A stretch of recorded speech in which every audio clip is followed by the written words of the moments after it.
That's right. We're back with another episode of Gregtech Again. Again. Wow.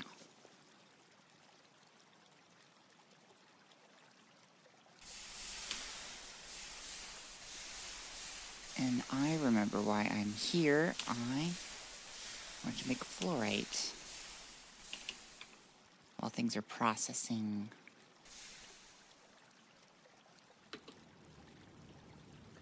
Let's put that on the back burner for now, because I do want to actually get more cassiterite.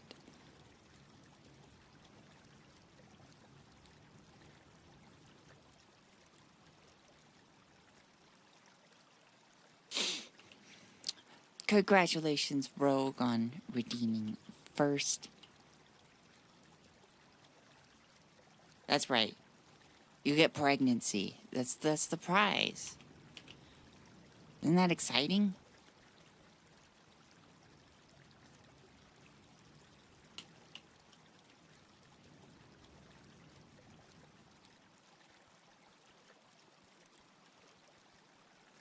Oh, I should check in on this. You're still sifting? Yeah, okay, good. I'm pregnant now? Yeah, hope you're ready to be a parent.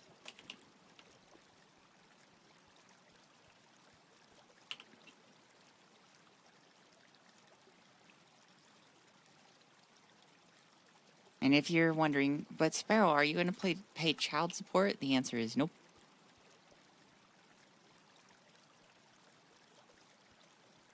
I'm not, but I'll learn. Just watch some YouTube tutorials, how to be a parent. Better yet, go on TikTok. I'm sure that has accurate and well thought out information.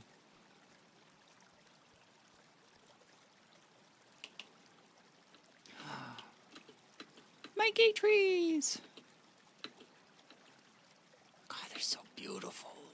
Oh my god.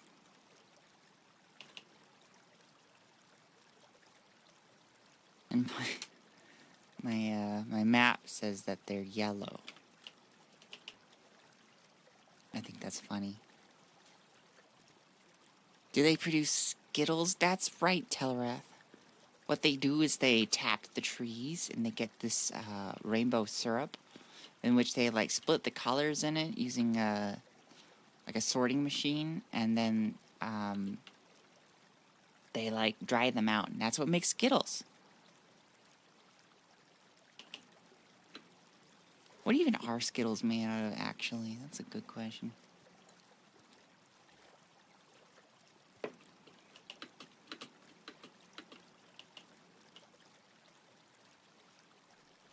I was thinking you just shake the tree with a bunch of buckets and Skittles come down.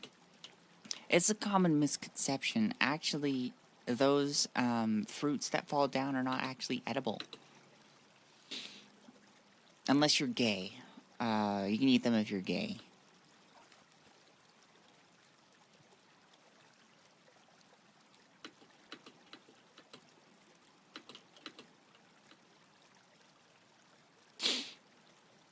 That's why my assassination attempt of the president went unnoticed, because I put in the rainbow tree fruit, and we just didn't know that he was bisexual this whole time.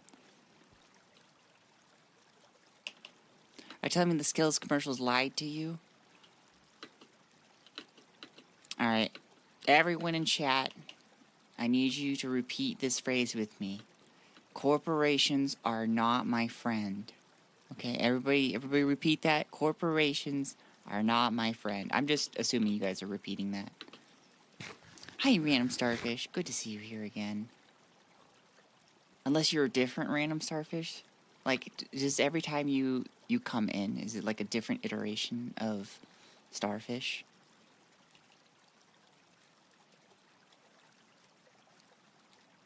Gotcha. Makes sense. We always knew Donnie likes them big, but we never did specify what M refers to. It's true, when he was saying the big beautiful bill, he wasn't talking about like a politics bill. Well, the other bill is also political, but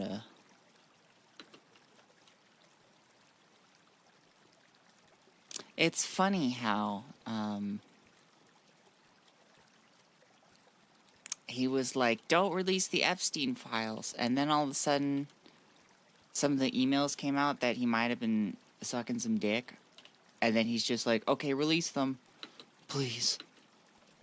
Anything but this. Crazy.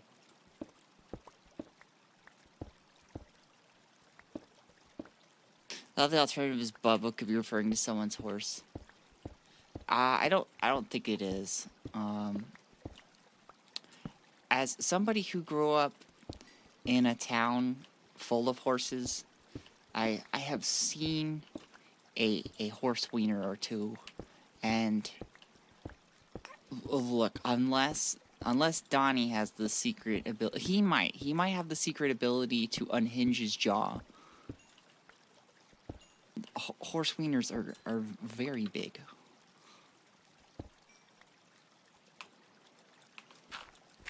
That's why a lot of fetish art paint them on various people.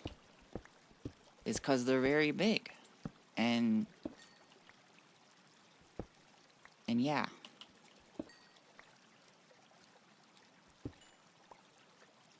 At least ours have it, but it'd be so funny if it was. It would actually be kind of impressive if it was the horse.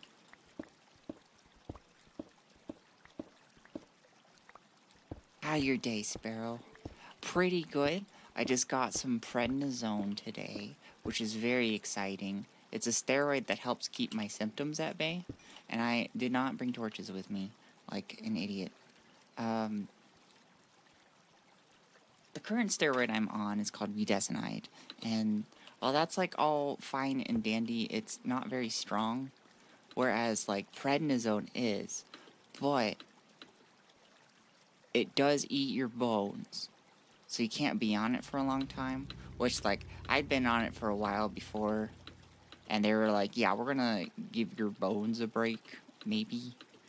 And I was just like, well, I did a DEXA scan. It said that my bone density's pretty darn good. They're like, yeah, we're just gonna still give you some time away from prednisone.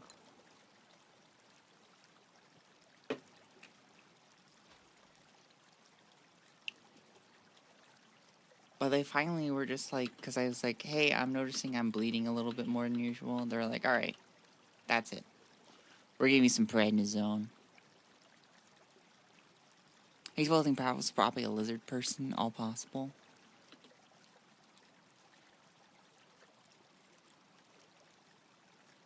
I'm trying to think. I don't think I've seen a lizard eat horse dong.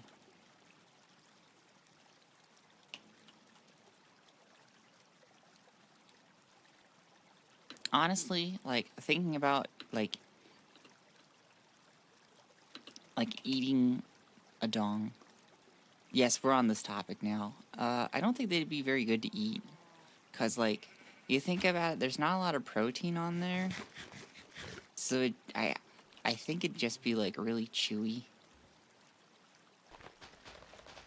And, like, kind of gross.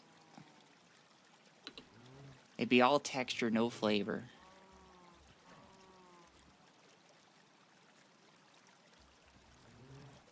Drink some Fairlife? What's Fairlife? The heck is that? I vetted the distance. The gayness was there. Can I fireproof leaves?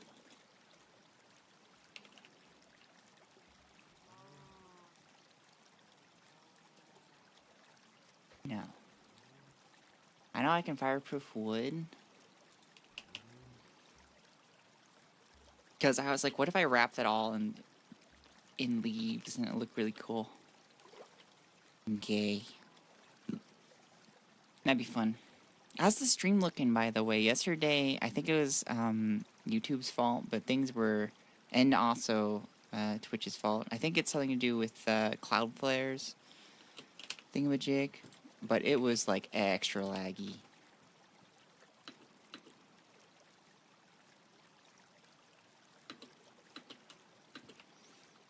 Fairlife is high-tech. Ooh. They got nanomachines in there or something? Nanomachines, son. They like separate all the good nutrients and then reblend them. The product's literally raw, ultra filtered milk. Not raw milk. Ultra filtered milk with crazy macros and micros. Dang.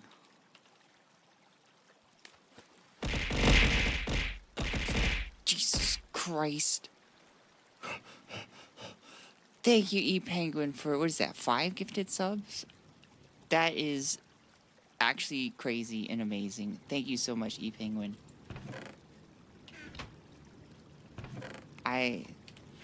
That's actually ridiculous. Thank you so much.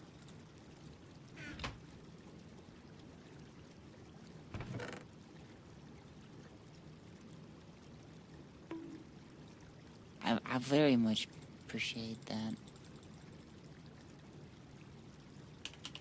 Sticking that in there. Are you already on here? Also, thank you for the head pat, Nix.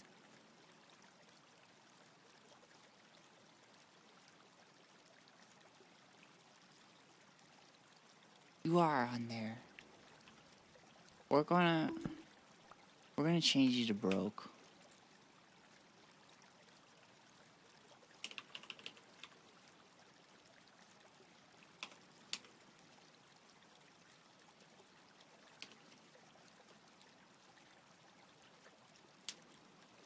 The half-filled bar was annoying me.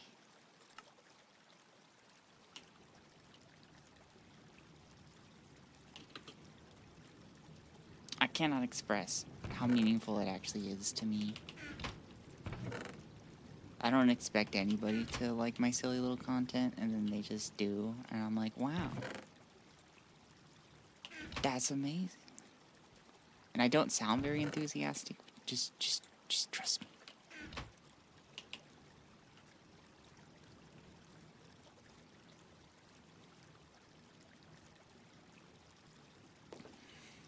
Oh, we have a donor board now? Yeah. I had one in my first world, and I just never put one up. So I was just like, I should probably put one up. So yeah, it's been up there, I think, for at least 2 months. I don't go visit it very often. It's kind of in a section I don't go towards often, so it's easy to miss.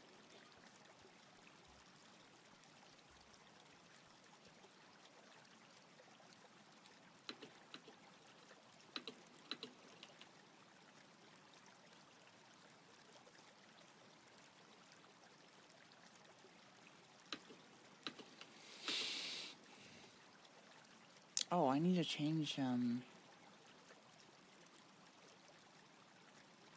it is not laggy today.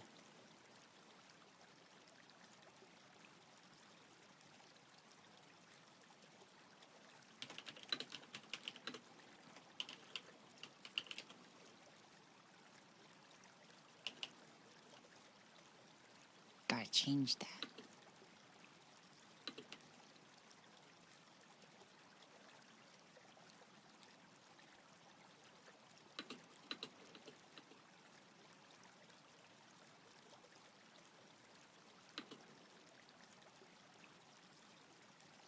Hello, cows of unusual population.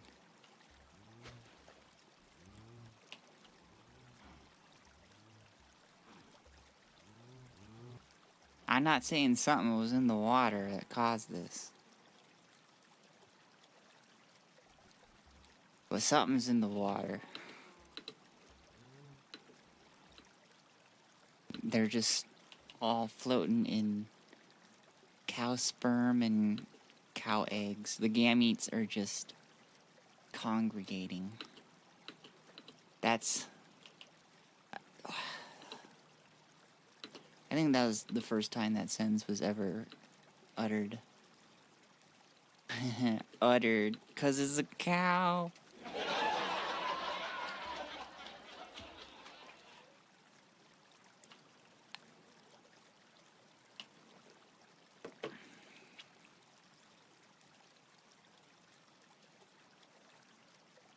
Put shit in the water and make the freaking cows monosexual.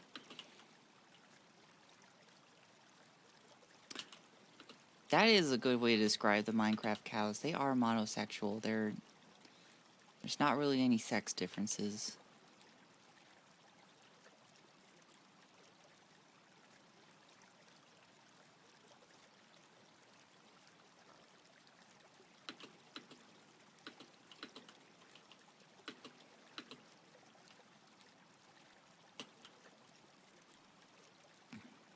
Got notification hype train ended. Thank you so much for just any hype train. I don't care what level it gets to. Just a hype train is cool. I was hyped. You can't tell, but I was hyped.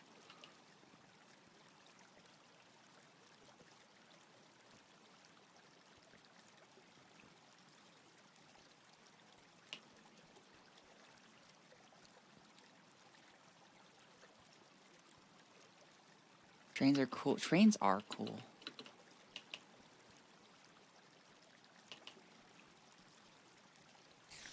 Greg, that's right, Lane. We're back. More Greg. Here, wait a minute. I need to... There we go.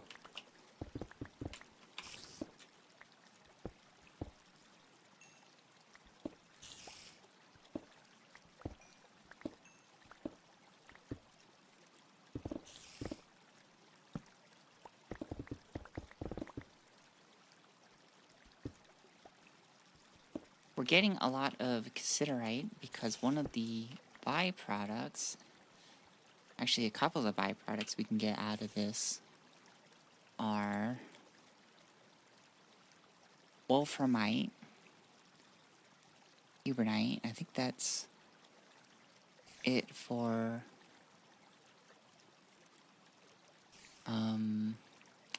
what do you call it? Tungsten. That's our tungsten ores that we need to get.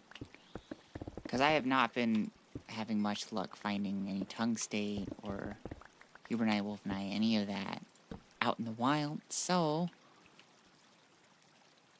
oh no, my autism's showing. Don't you know this is an autism-free space? There's absolutely no autism here. I love trains, but I rarely use rails in Minecraft. Well, it's because they're not really trains in Minecraft. They also, like, cost, like, a fuck ton of resources.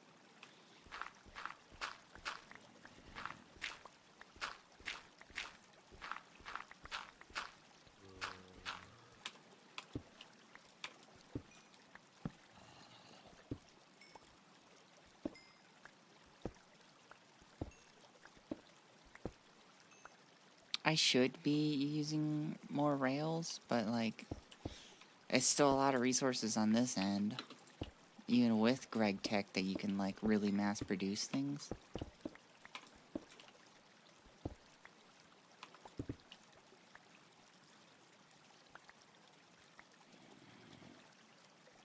Well, hello. Oh yeah, I was here earlier on my last trip.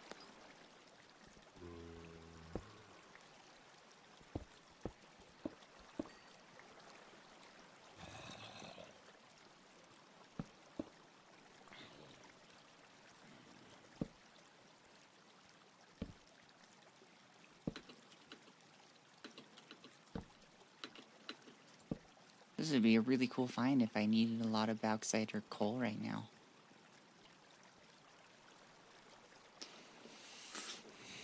Gregtech would be possible without autism. Well, Gregtech was also probably changed the recipes to be 14 steps and require twice the iron plus some other metal. But look at these veins. They're huge. They're huge. I do want the amber. Well, let's deal with you. Shh, cease. Thank you.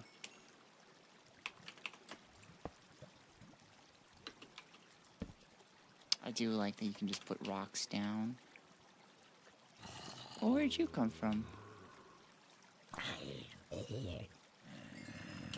Probably this slight darkness here. Where'd you come from? Probably this slight darkness here.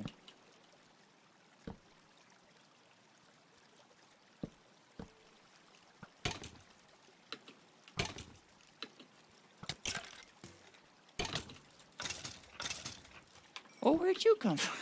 I'm sorry.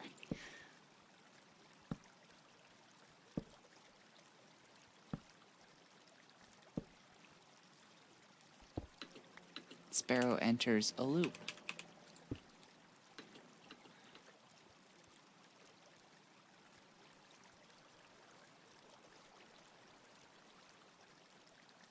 Where did I come from? Did I come from this way? I'm feeling this way.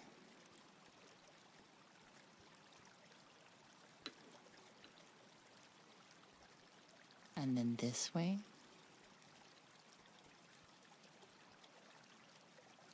Guys, I'm not feeling this way anymore. I think the crate mod has cool trains in it. Like, you can actually build the actual train car and then link them together. Yeah, from what I've seen in Create, that's more where you want to go if you want to make actual trains.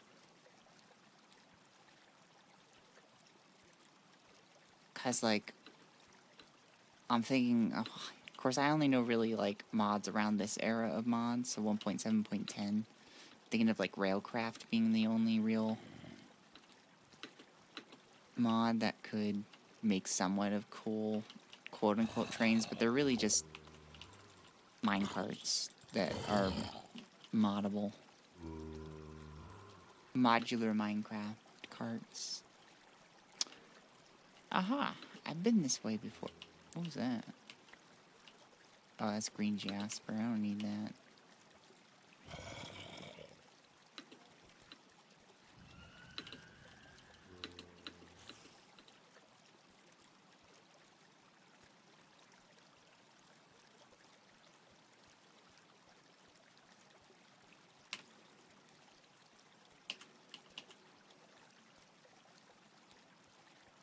So mod I saw that's like a public transit mod that lets you make passenger rails, boats with schedules and stuff.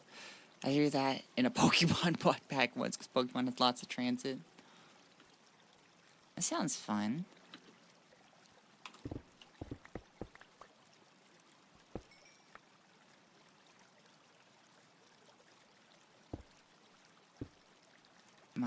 My friends had, or I don't know if they still play on it, but I had a mod pack that had Cobblemon on it.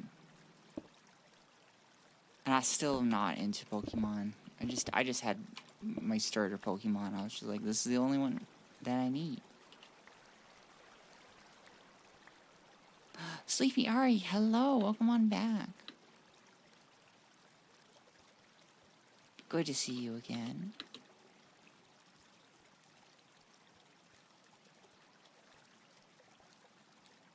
What I was trying to say, guys, is that I really tried to enjoy Pokemon. It just didn't happen.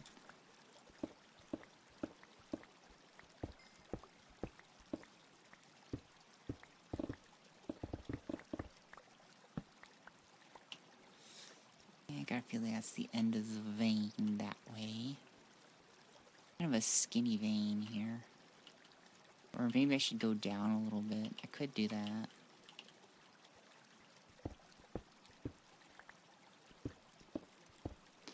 Or I'm at the bottom of the vein. Maybe I need to go up. Okay, this level it is.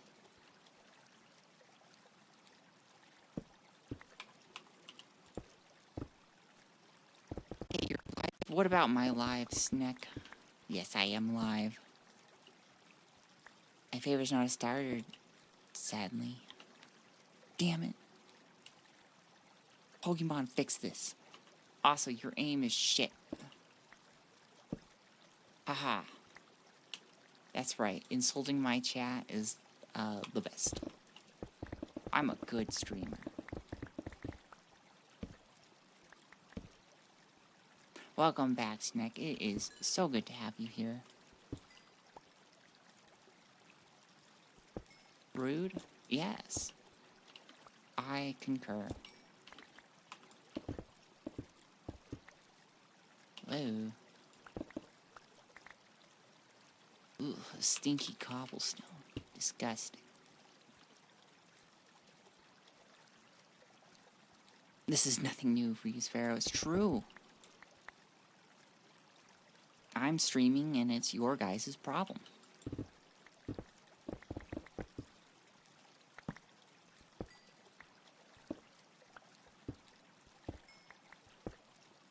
Barry, that's what separates you from other VTubers. Yeah, other VTubers are like, oh, I love you guys. And I'm just like, trying really hard not to ban just everyone. And just be like, ah, peace.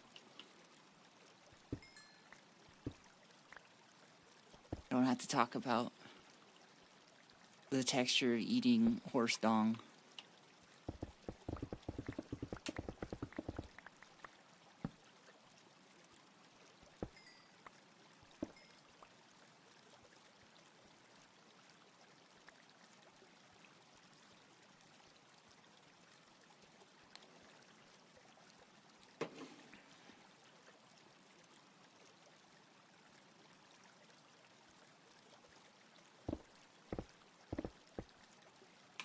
See, the way it works is that you may talk mad shit, but at least you talk to us. It's true.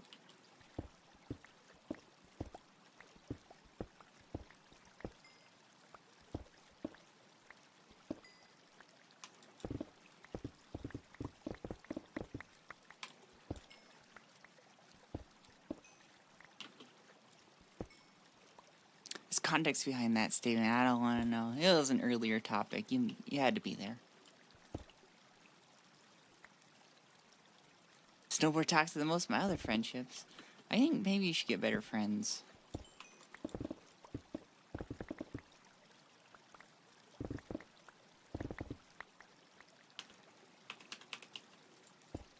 I don't know. Glad I missed it. We were just talking politics, the usual.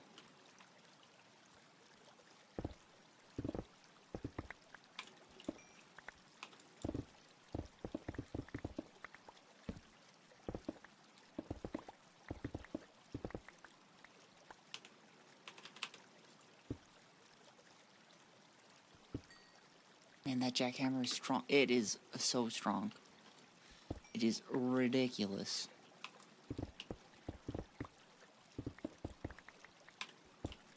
Just don't want to accidentally mine where my stairs are.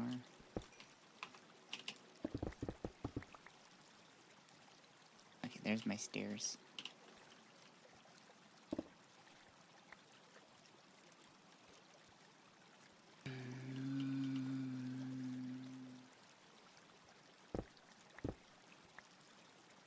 Politics of horse guys or Vosh? We're not talking about Vosh.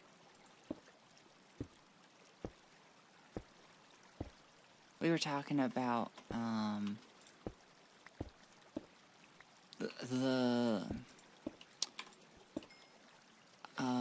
little bit of fellatio involving Bubba, which could be Bill Clinton. Well, now I'm gonna have to talk about it. Look what you've done, Snick. You asked too many questions, and now we're back here. No, I've been that way. Where was I? Here? Wow, a shortcut.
I was on the shithole website again, also known as Reddit, and there was a... God, it should have... I bet it's going to be a copy pasta.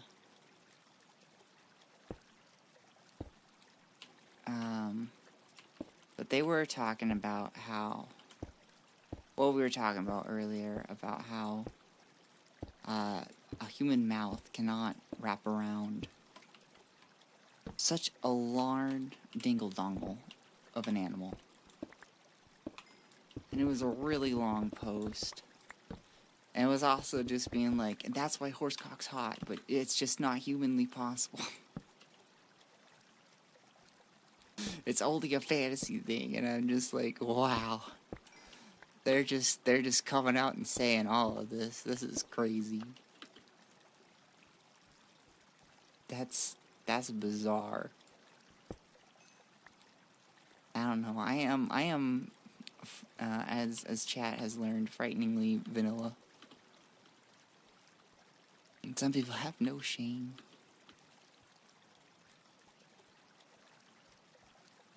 Some people don't, it's true. And I don't know if it's a good thing or a bad thing.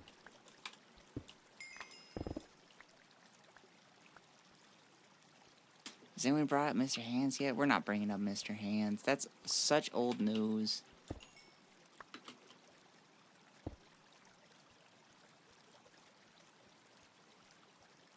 That would be beating a dead horse.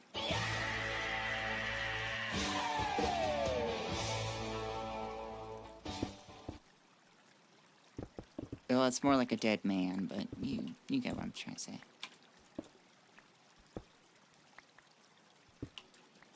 What conversation did I just walk into? See, guys, this is your guys' fault.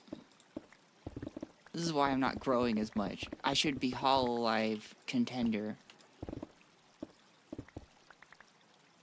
You're all to be back, guys. Where's my shovel? God damn it.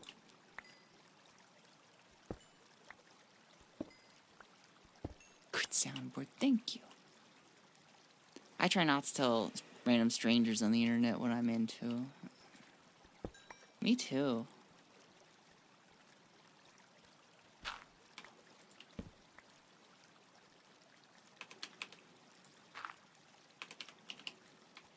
Oh god, that just reminds me of perpetuating the what the fuck cycle for new arrivals. I'm gonna curate an audience that I don't want. Oh, I just made me lose track of what was I gonna say? Oh, yeah. I saw this post that was just like, what's my favorite, couple dynamic? They said, of age and also not related to each other. The first reply, which had like a gajillion likes on it, was just, boring!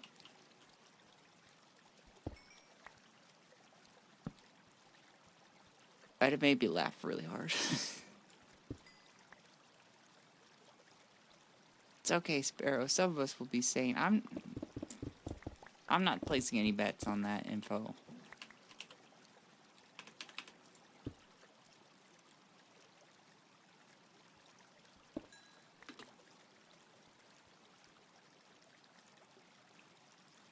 I heard it was about some horse aubergine and not fitting.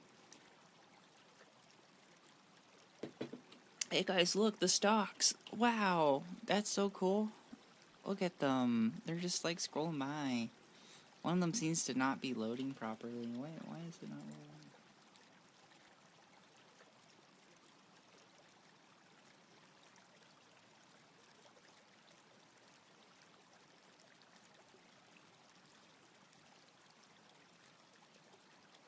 Oh, is it Netflix that's not doing it? It's NFLX, right? Yeah, NFLX. has a hard time with that one.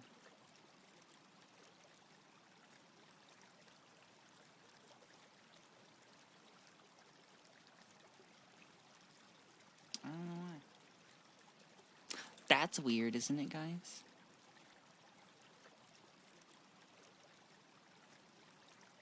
Very bullish on ducks. What the fuck does that even mean? We are in a bull market, though. There's some wavering, but as far as we know, we're still in bull market.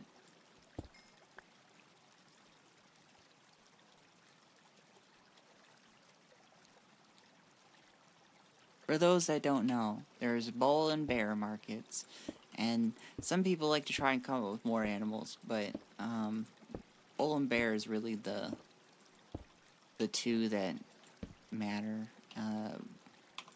Bull markets are where things go up, and bear markets are where things go down. Referring to like a bull charges, so like you're charging forth with your investments, and then a bear, it hibernates, so you want to like hold on to stuff and just sleep it off.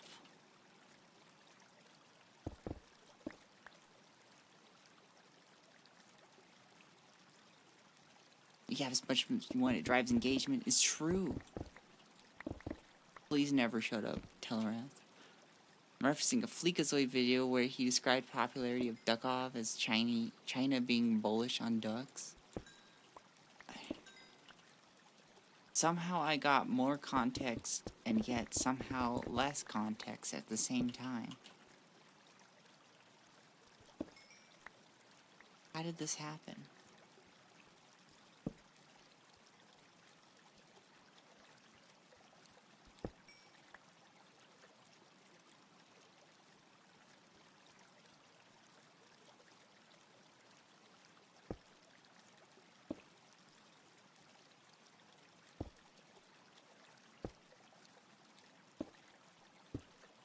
I don't even know who Fleekazoid is.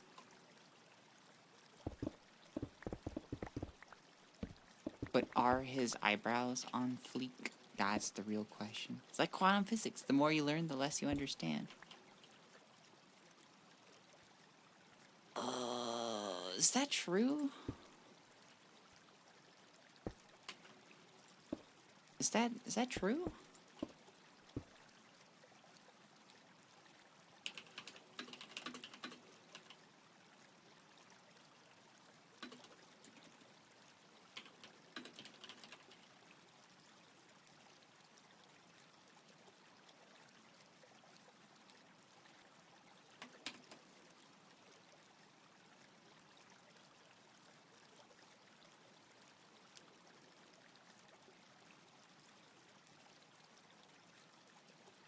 True? One moment.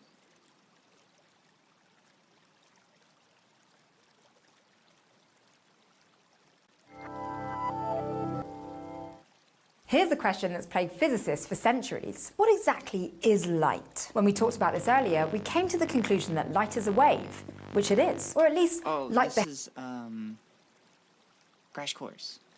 Behaves like a wave when you use it in certain experiments. So for most of the 19th century, it seemed like the question had been settled. Physicists agreed light is a wave. Then new discoveries made them start to question that. They started getting more and more clues that light could also behave like a particle, which led to the strange concept that light was both a particle and a wave. This kick-started the development of a little something you might have heard of called quantum mechanics.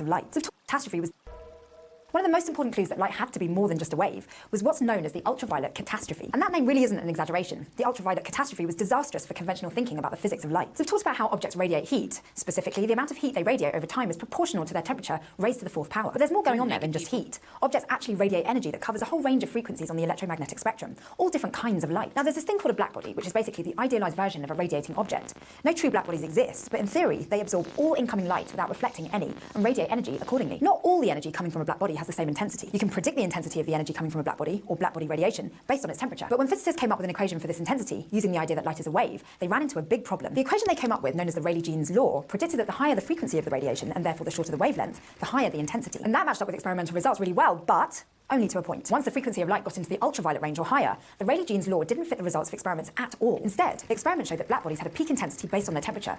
At a certain frequency, the light would be at its most intense, and after that, the intensity would actually drop as the frequency increased. The warmer the object, the higher the frequency of the peak intensity, but there was always a peak. It wasn't supposed to be this way. Even worse, if you summed up the contributions of higher and higher frequencies to calculate the total power emitted by a black body, the Rayleigh-Jeans law predicted that you'd find infinite power, which contradicts the principle of conservation of energy. This was the ultraviolet catastrophe. Something was clearly wrong about the way physicists were thinking about light. As far as they knew, intensity was only supposed to keep getting stronger as the frequency got higher. So what were they missing? The catastrophe was resolved using an equation derived by German physicist Max Planck, an equation that basically led to the entire field of quantum mechanics. The equation known as Planck's law was actually very simple, but the concept it was based on was very new. Planck's law says that electromagnetic energy takes the form of tiny discrete packets called quanta. In other words, at a certain point, you can't divide energy into anything smaller than these packets, and the energy of each quantum is equal to the frequency of the light times a very small number called Planck's constant, represented by the letter h. If you take Planck's law into account when you try to predict the intensity of black body radiation, you end up with an equation that predicts the experimental results perfectly, including those weird peak intensities. So the ultraviolet catastrophe was resolved. But now there was this whole new idea that had physicists rethinking everything.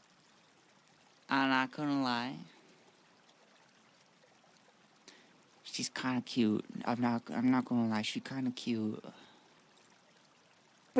Energy could only exist in discrete packets, quanta. Before, physicists thought energy was a kind of continuous flow, but it turned out that at a certain point, you couldn't divide up energy into smaller amounts. And our old friend Einstein played a big part in reworking physics using this new information, and he won a Nobel Prize for it in 1921. Einstein argued that light energy traveled in packets that we now call photons, which would essentially make light behave like a particle, which was weird, because remember, there have been lots of experiments that showed that light behaved like a wave. But Einstein suggested a way to prove whether light traveled in these discrete packets, an experiment involving the photoelectric effect. The photoelectric effect describes what happens when you shine a beam of light on a metal plate. Electrons leave the plate and hit a nearby collector, creating a current. Einstein realized that by studying the way the electrons left the plate, physicists could learn a lot about the properties of light. Because both the wave theory and the particle theory of light predict that light knocks electrons out of the metal. But each theory has a different explanation of why this happens, and different predictions when it comes to the details of the experiment. Wave theory says that when a light wave hits an electron, it exerts a force on the electron that ejects it from the metal. According to this theory, if you increase the intensity of the light, you increase the strength of the electric field hitting the electrons. So you eject more electrons, and these electrons have a higher speed and achieve a higher maximum kinetic energy, which is the kinetic energy of the fastest moving electrons leaving the plate. One important thing to note here is that according to wave theory, the frequency of the light shouldn't make a difference. Only the intensity matters. Particle theory, on the other hand, says that electrons get ejected from the metal when they're hit by individual photons. The photon transfers its energy to the electron, which pops out of the metal, and the photon is destroyed in the process. But there's a minimum energy that the photon needs to transfer in order to get the electron to overcome its attraction to the metal and pop out. That minimum energy is called the work function, W0. If the photon has less energy than the work function, then the electron won't go anywhere. But if the photon has more energy than the work function, then some of the photon's energy will be used up to tear the electron away from the metal, and the rest will give the electron kinetic energy. And some electrons will be more strongly attracted to the metal than others. But the electrons with the maximum kinetic energy will be the ones that took the bare minimum amount of energy to separate from the metal. So according to particle theory, we can say that the energy of the photon is equal to the work function W0 plus the maximum kinetic energy. And the energy of the photon is also equal to Planck's constant times the frequency. This equation tells you that if you increase the frequency of the light, the maximum kinetic energy of the electrons should increase accordingly. And if you go below a certain frequency, F0, where Planck's constant times F0 would be equal to the work function, then you're not going to eject any electrons at all. This means that increasing the intensity of the light increases the number of electrons ejected,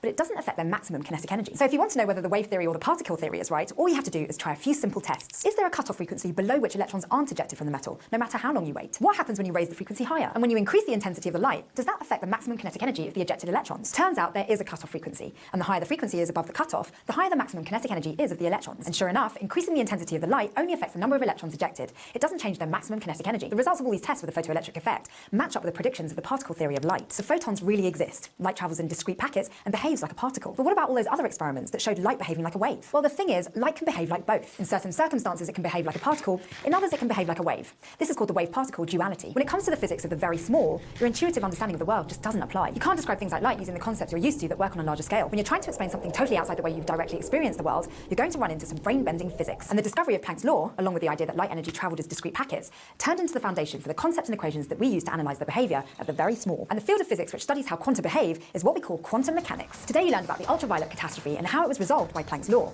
We also talked about photons and how the photoelectric effect proves the particle nature of light. Finally, we discussed the wave-particle duality. Crash Course Physics is produced in association with PBS Digital Studios. You can head over to their channel to check out a playlist of the latest from amazing shows like PBS Spacetime, Physics Girl. Okay, that makes sense to me. See, I wasn't confused, because I got big brain. But what I'm getting out is that we have all of these things that happen normally at like,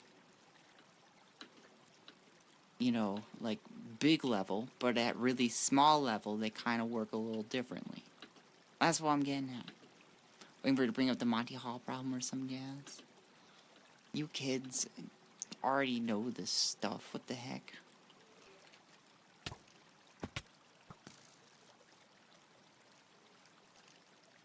None of this is yapping. This is a deep ball game. No. Women yaps and Sparrow goes, ooh, cute. I am horrendously gay. I'm sorry. Not gonna lie, I want to keep watching. It was interesting. But like, you know, I have to keep some integrity and like have you guys watch like the rest of the series on your own so that they get views instead of, you know, me getting views for their content. You know, so if you want to do it, their course is called Crash Course, yes. Which was, I think it was, because I recognize the animation style. I watched some of these in high school. I think I started by Hank Green. And it was just like a quick, no-nonsense overview of different things. I know there's like history, political science, stuff like that. I hadn't seen her before, though.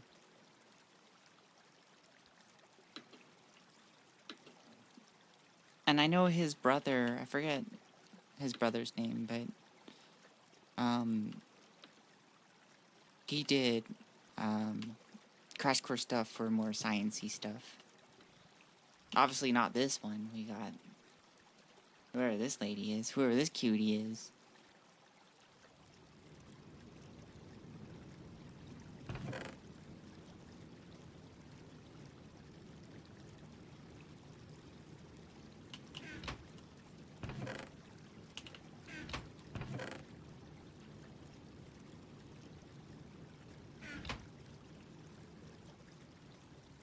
We're going on some shit like how a snail ruined like 8 lives by existing. Is that the slow moving snail that kills people? I do love me some sci-fi visual novels. I can't get into visual novels. I tried. I did my best, guys. It just didn't work somehow.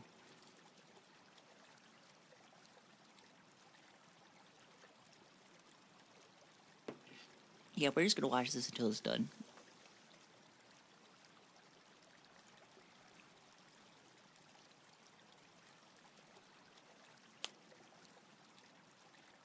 I know, it's very exciting, but I want to know when I can turn it off immediately. We're going to talk about apple snails. They know what they did. Aren't they an invasive species in a lot of areas? Have you guys seen snail eggs? They're so cool. We'll use apple snail eggs. Apples. Let me pull it up.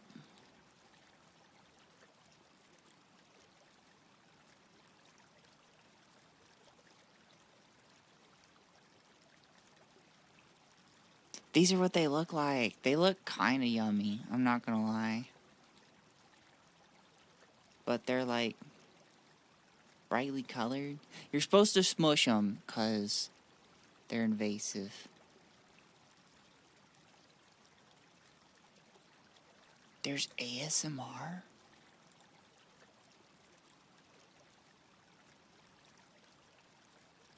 This is Yoza Animal. We're just watching a little bit. I just want to...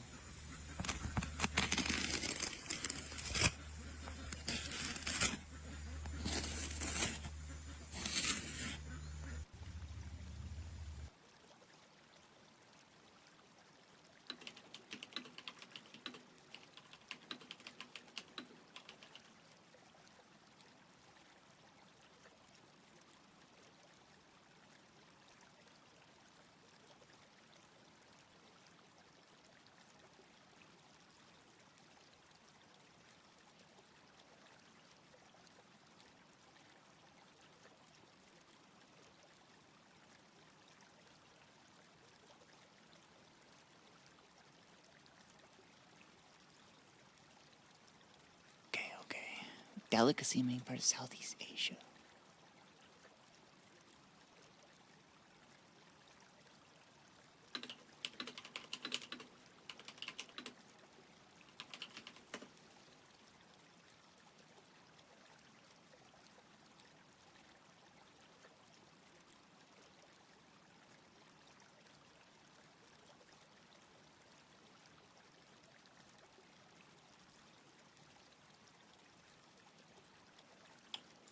Alright, new future goal, okay, guys? Once I get my new model, next one is getting a terrarium so I can raise apple snails. Oh, hey, DuckDuckGo. Yeah, I try my hardest not to be tracked. Do I have a particularly good reason for doing so? Not really, but I feel like I should, you know?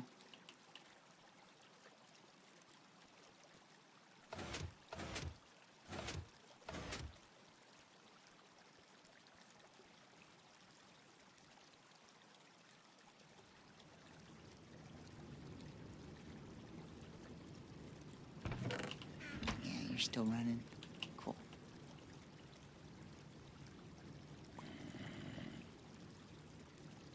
You're gonna say Agent could probably explain it better than you could. There's just something about... Oh, I can close this. There's just something about... Like, I mainly don't do it because I don't want companies to track me. Like, if the government tracks me, you know, oh no.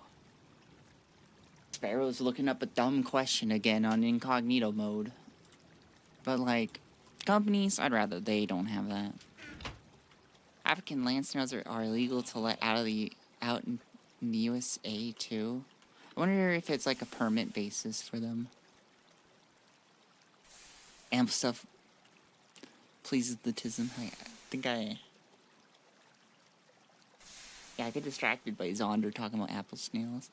The story is really dumb. Woman sees snail in her jog, takes a different path to avoid it, gets murdered. They get the wrong guy who was a doctor. He doesn't make it to life-saving surgery. Jesus Christ. How did they know that she saw a snail? That's my question.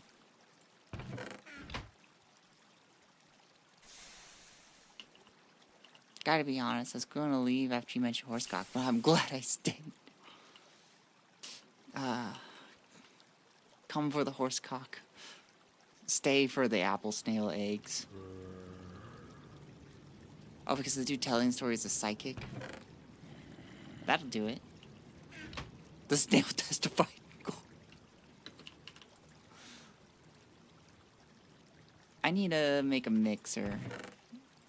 You guys are so funny.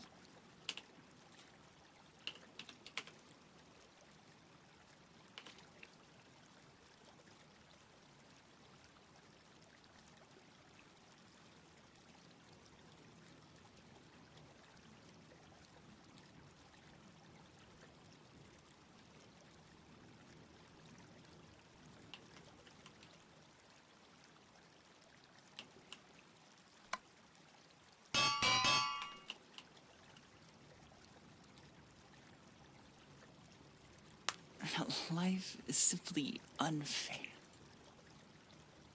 The snail in court giving this huge long speech about how sometimes life can be so futile, but it's important to stick to it.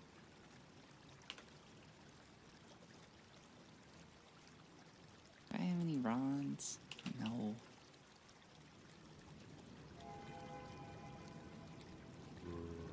I just spoiled the most important point of Zero Time Dilemma. You're welcome. That really comes up like 4 times. I got a feeling I'm not going to get into that story, so I think we're good.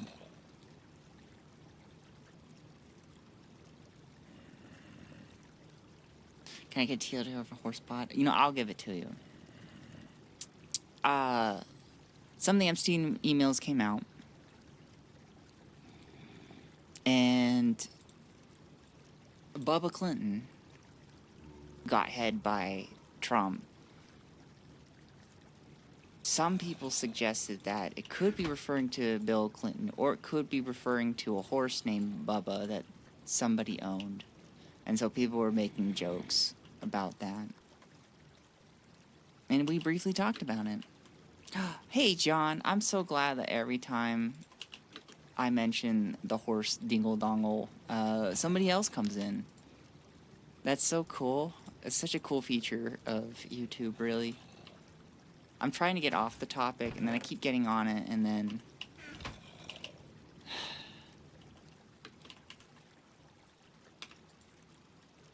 Why is life so cruel?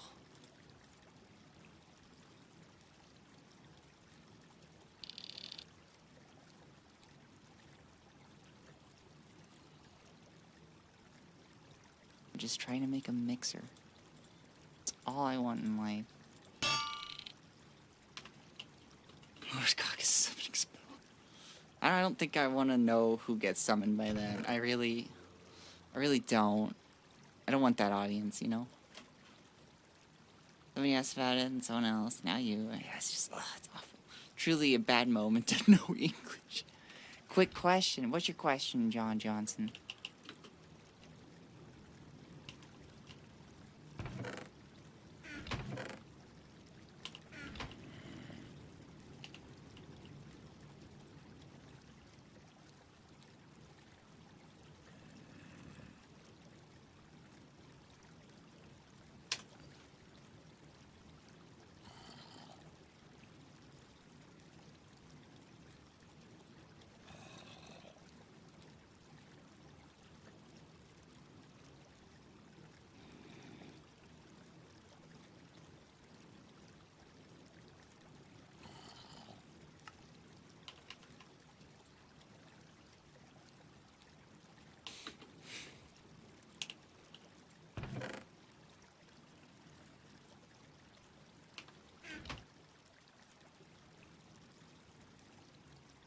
I need to make an engine.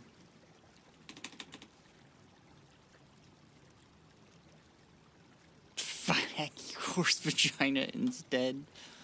We gotta get off the horses, guys. No more horses, please. God. I beg of you.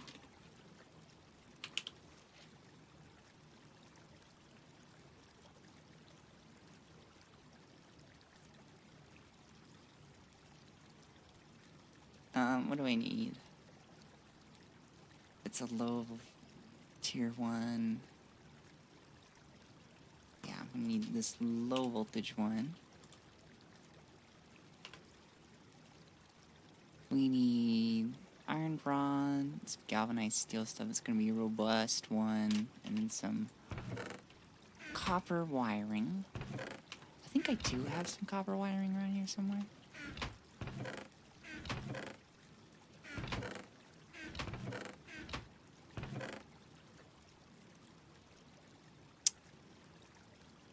I feel like I'm supposed to save these, but they're pretty easy to make, so I'm taking them. Still room for Grok for chairman of the Fed.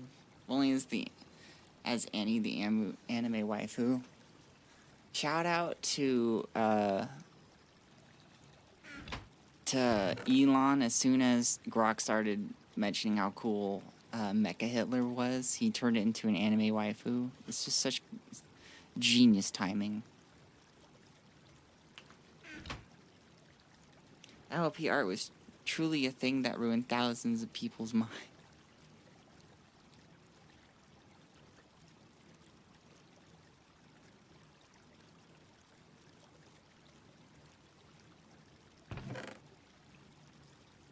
Oh, hey, I got normal bronze wiring here. I'll take this. Thank you. I think that's it for that. Let's check out our steel. Thank goodness I have some. So that's gonna be plates. 2 long rods. What else do I need? I need some screws and a gear. So that's 4 for the gear. I'm gonna check how many screws I have. See if I got any for galvanized steel. It doesn't look like I have any. So that's gonna be... We're gonna do... half.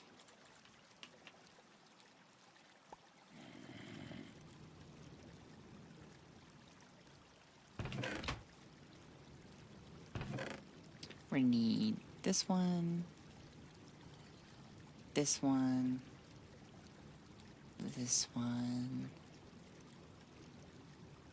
and this one.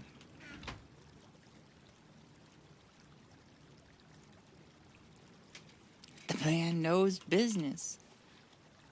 God, they just approved him for a 3 trillion pay thing, and he's not a very good businessman.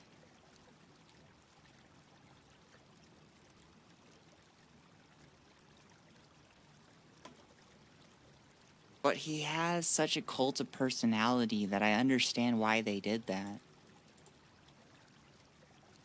It's because their consumer base loves his cult, his his personality. That's thus the cult of personality.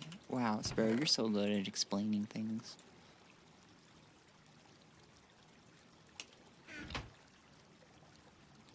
Like, man is a simple creature. Like, if you're a big titty gotcha, you have to think she's the Führer, but she's hot. Do as you say, or do you go? I draw the line at fascism. I'm sorry, I might be gay, but fascism is where I draw the line.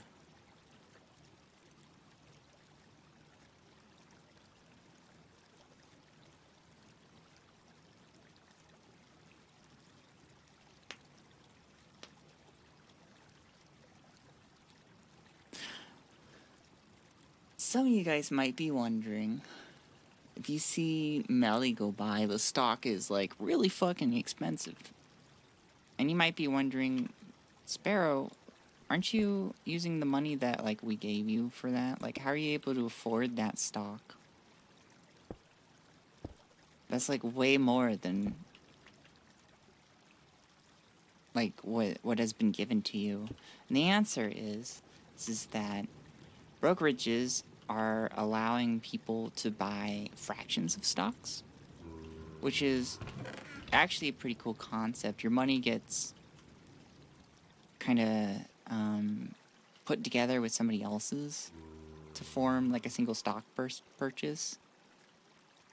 And so you don't have to own like a whole stock anymore, which used to be what you had to do. But you don't have to do that anymore. We've advanced.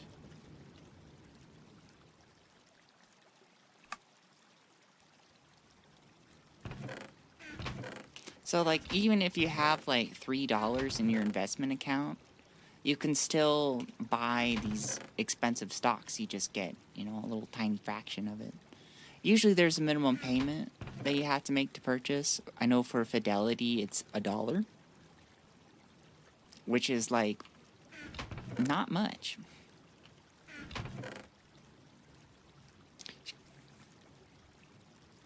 Screw you, Warren Buffett. I own 1/10,000% of Berkshire Hathaway. Is that the cheaper version or the more expensive version? Because they have an A-class stock and a B-class stock, which is, they're both basically the same type of stock, just one's cheaper.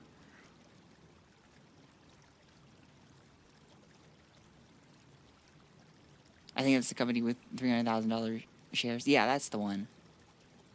Isn't the stock market just basically legal gambling nowadays? There's no way it's not. It is not gambling, because there are a mixture of factors that actually do influence the price, and they do kind of move in a particular direction. What is gambling is what we call speculative stocks. Like if you look on my stock ticker going, I do have a speculative position. It's Ronnie Therapeutics, which is passing by right now. If you see in the parenthetical, there's 5.9% in one day. That's like a very small move for it. It's been like going down a lot. And the reason why it's gambling is that I know that it is making a medical product that is going to be revolutionary if they successfully do it. But I don't know if they're going to successfully do it. So I'm basically waiting around hoping that it does that. Like you would gambling. You're hoping that it lands in what you want. But if we're looking at, like, say you are investing in SPY, I just call it SPY.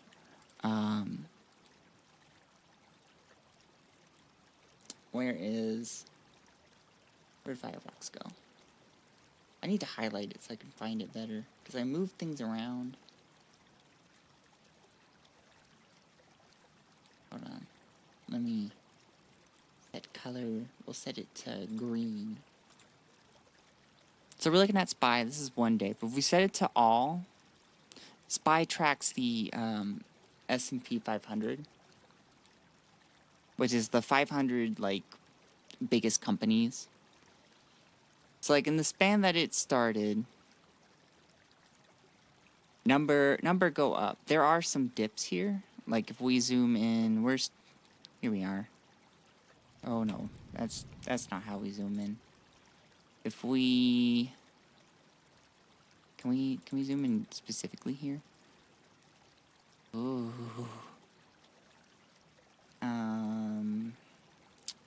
There we go.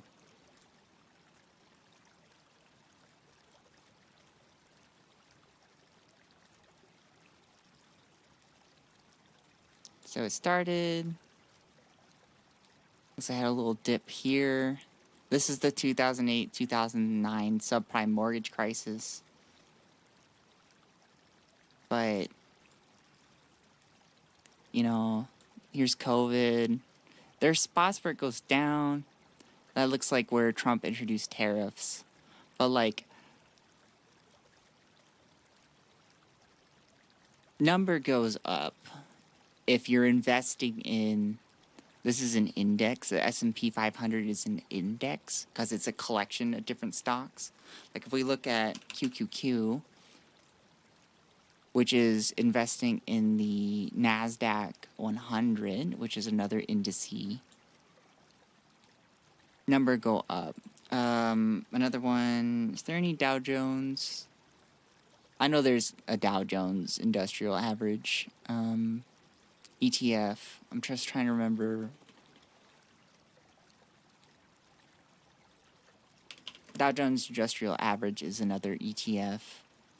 I don't want the covered call. Covered call is a kind of a weird thing. Yeah, I just wanna pick one. Yeah, we'll do another Spider, which is owned by Vanguard. Dia.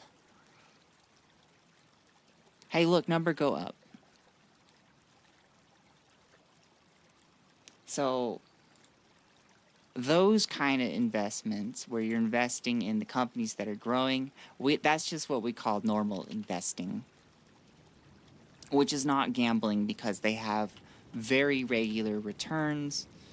And even if there are periods of downturn, we know that it's going to pick back up. Whereas in like actual gambling, if you're thinking about gambling, if you continuously are betting on a number, you can't hold that number. Like say roulette, so you're betting on black 13. Like if you put all of it on black 13 and then you lose, it's not that your ownership of something decreases in value. You just lose the money. So if you were to translate into stocks, it'd be like buying a stock at high and then selling it low. and then you just keep doing that until you run out of money, and then like maybe it goes up. There are stocks that do kind of mimic that pattern, though, which is why we call them speculative, which is kind of gambling. But there's also now what we are getting into that is actually gambling, and that is the predictive market.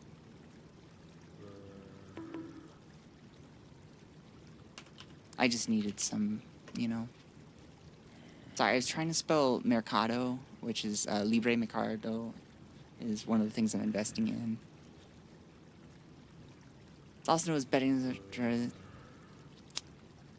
betting on markets, information markets, decision markets, idea futures, or event derivatives, or open markets that enable the prediction of specific outcomes using financial incentives, which is a fun little thing called gambling. This is gambling. It's got some, like,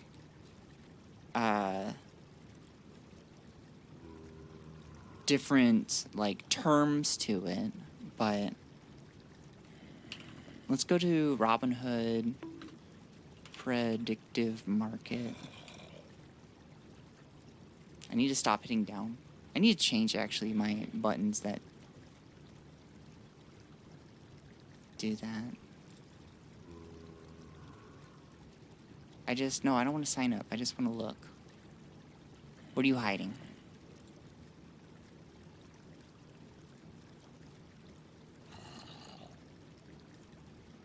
If you notice what they're calling the predictive markets, we have basketball, crypto, football, economics, and pop culture. I saw this really good video. If you want to know more about this, who did it? I think it was CoffeeZilla that I was watching.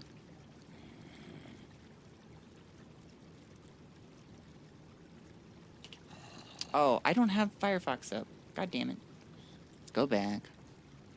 I'm on Robinhood. It says, trade on events, a market for your insights. The Robinhood Prediction Markets Hub features sports, politics, economics, and culture. I'm not making this up. It is basketball, crypto, football, economics, pop culture.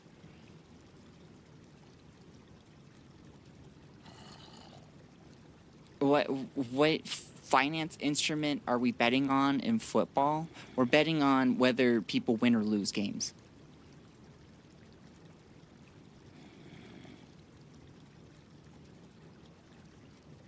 So if we go to YouTube, CoffeeZilla.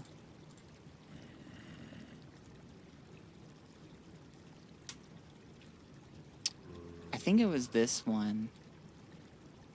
Yeah, it's this one.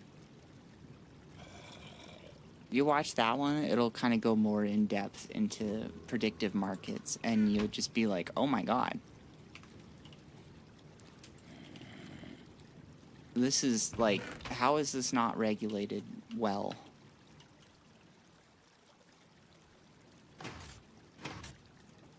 I know why, it's 'cause of the goddamn fucking money.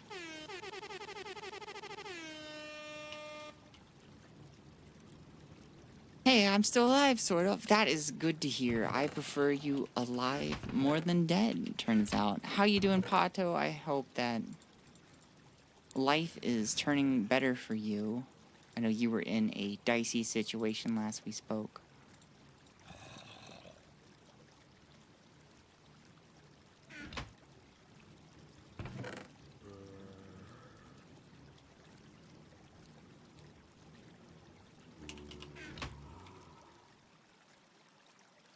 I made a lot of money with options, but it requires constant effort and constant attention. Options are extremely risky.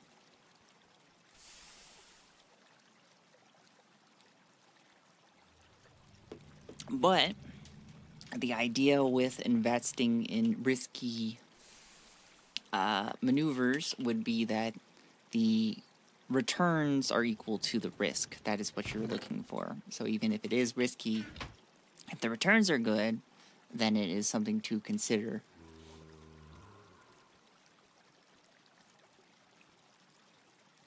What does the company need to do to sell stocks is actually really good.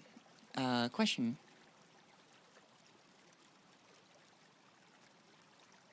So, how a company sells stock in what they do is they go to an investment bank and they say, hey, we're wanting to sell stocks. And the investment banker will go, okay, how many you're going to sell? And they're going to say, let's say we're going to sell 10 million. Hold on, I'm going to hammer real quick. And then they go, okay, you're going to sell 10 million stock. Let me take a look at your financials. And they go, okay. And while that is going on, they go to, at least in America, they go to the SEC, which is the Securities Exchange Commission, and they say, hey, we're looking to put some stock up on the stock exchange. Depending on, like, which one, you know, they'll say, hey, we're wanting to put it up on this stock exchange. More common ones are NASDAQ and New York Stock Exchange. Those are the two big ones in America, ironically. And so they're like, okay, fill out these forms, you have to do this, you pay a fee, etc., etc. Back to the investment banker. While they're filling out paperwork to get it up there, the investment banker goes, okay, I think your company is worth this much. I'm going to pay you this much for all of your stocks. So if there's 10 million stocks, right, and they say, okay, I think your stocks are worth $20. That means that they pay $200 million to this company, and that's the amount that the company now gets to spend and invest in things. So now the investment banker owns all this stock. And once everything's been approved on the stock exchange, I might have gotten it wrong. It might be the investment banker that has to apply. I think it was the company that has to apply. But once all the paperwork gets approved by the SEC, then the investment banker goes, hey, on this date, I'm going to sell these stocks. And then they go on what is called a roadshow, where the investment banker goes basically to various investors, both private and public, and says, hey, I'm selling this stock. Here's why you should buy it. It's a big advertisement campaign for this stock. And it's like, here's why you should be excited about this, because it's really cool. And then the initial public offering date comes, the IPO. And then it gets sold to whoever was interested. Usually there are some private investors who basically get dibs on it. But everything that is left then goes on to whatever market is there. So if it's New York Stock Exchange, then it gets put on there, and then people buy it. And the price can go up from the initial public offering, or it can go down. Buying IPOs are generally regarded as speculative investments because you have very little data on how the stock's performance will go. And also, there's all this money that's going to a company, which is like great for them because then they get to use it to invest in whatever they would like, but you don't know if they're going to spend that wisely.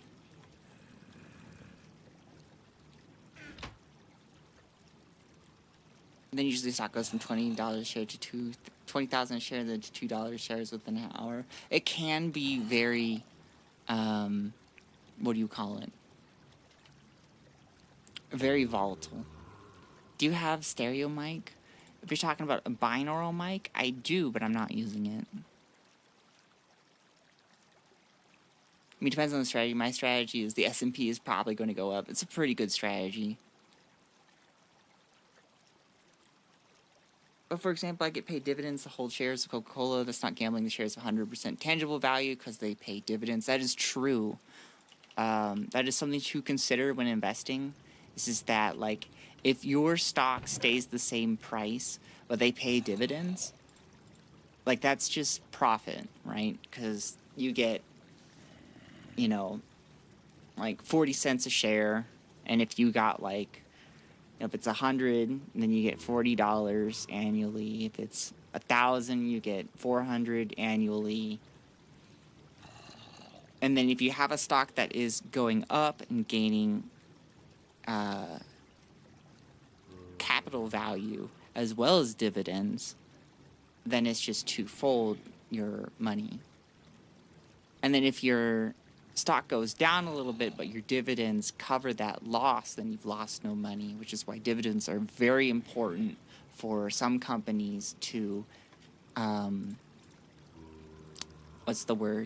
entice investors to get involved with their stock.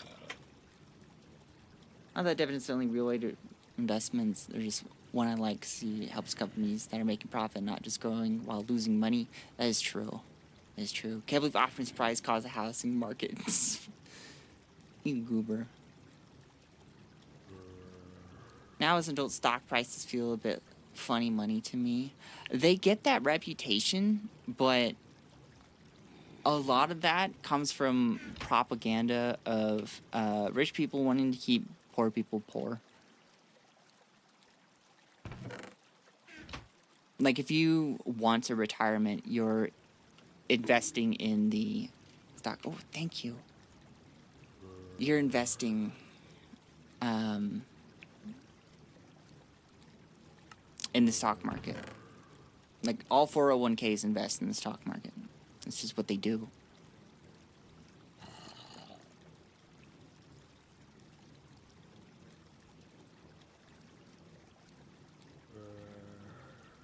It's gonna be real funny when the AI bubble pops. Can't wait for the tech version of the 2008 crisis. All bubbles pop. It's just a matter of when.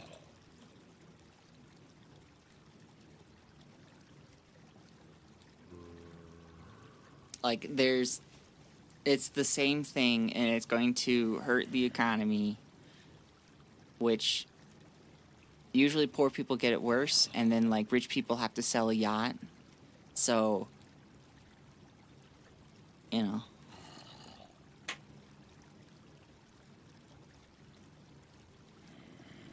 Keep hearing you on the left, I mean right? Well, I'm sending out a signal in both left and right, so I wonder if it's, you know, not me, it's maybe you. Interesting. I thought if you got to a certain revenue threshold, the stock exchange just goes, you want to sell stocks? No, too bad. It's not necessarily about your revenue threshold. It's more about, can you pay the fees and make selling on the stock exchange profitable? Because if you're a no-name company and you go to the stock exchange, they'll be like, all right, you can do that. And then you go to the investment banker, and the investment banker is going to be like, I'm giving you like 1/10 of a penny for your stocks. Like, nobody knows who the fuck you are. Sometimes they'll just outright deny and they're like, yeah, this is not a good investment. You have to convince the investment banker to invest in you.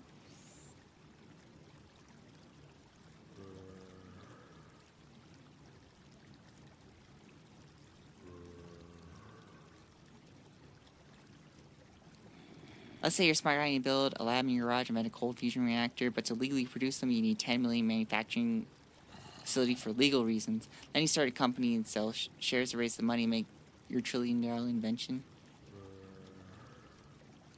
Okay, let's say that. What's the next part? Not the yachts. What's somebody think of the yachts? Literally falling asleep. I have that effect on people. I still don't know if it's a good or bad thing.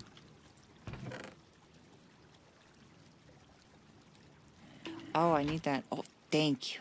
Good night. Good night. I need that iron rod. Finally, I get to do the finance. That's so exciting, guys. Thank you so much for asking good questions.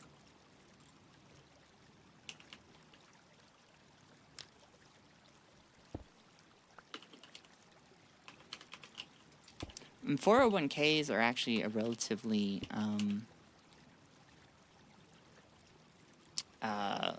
new type of investment. We used to have pension systems. Or I want to get a date here so I can be factually correct.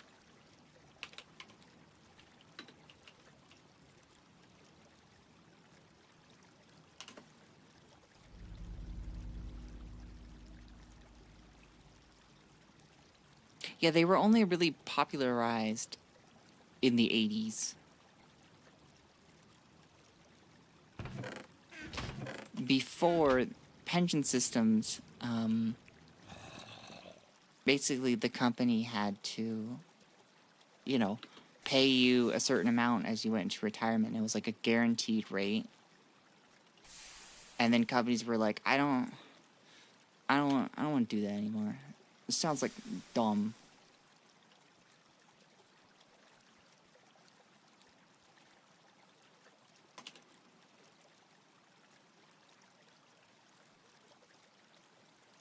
And so for better or for worse, we have 401ks, which sometimes are better and sometimes are worse.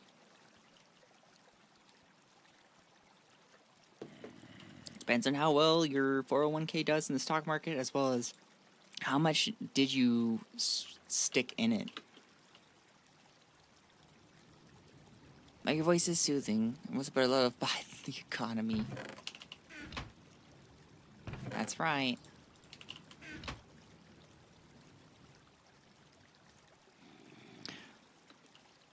Well, that's me saying why people might sell shares. Selling percentage of your company to get off the ground is better than trying to work a job until you have enough money for your startup cost. It is, unless you, nobody knows who you are. And then it's really hard to sell stock. It'd be better to go to private investors, which that system works a little differently. What happens if the company went under? The company is obligated, to pay out stock to common shareholders. There are two types of stocks. There's common shares, which give people voting rights, and they're usually the ones that go up and down. But there's also preferred stocks, which is kind of like a bond and a stock hybrid, but they don't get a payout.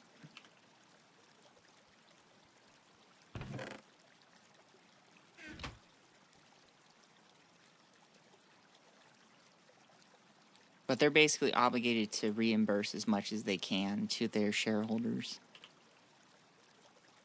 No, that's not what I want.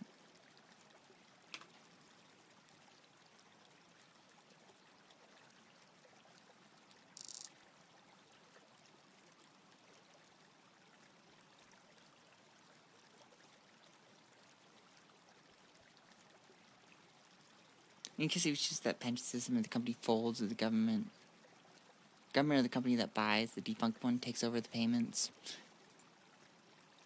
Yeah, in a 401k. Well, in a 401k, usually those are using mutual funds. And so the fund that is you're invested in, they get paid stuff, and they'll usually just switch over to different stocks.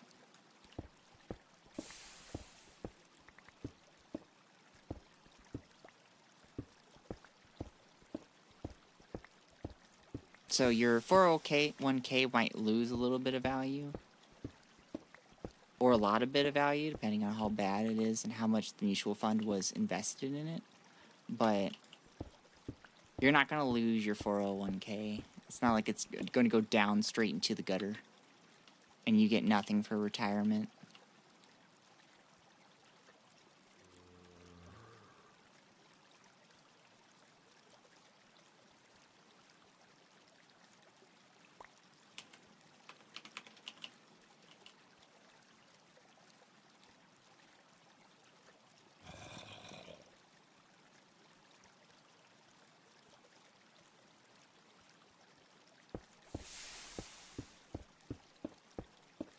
Okay, I am using, is it silver wire?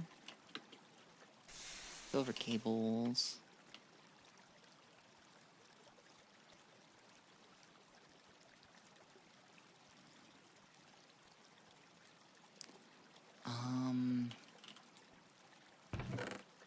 probably be in here.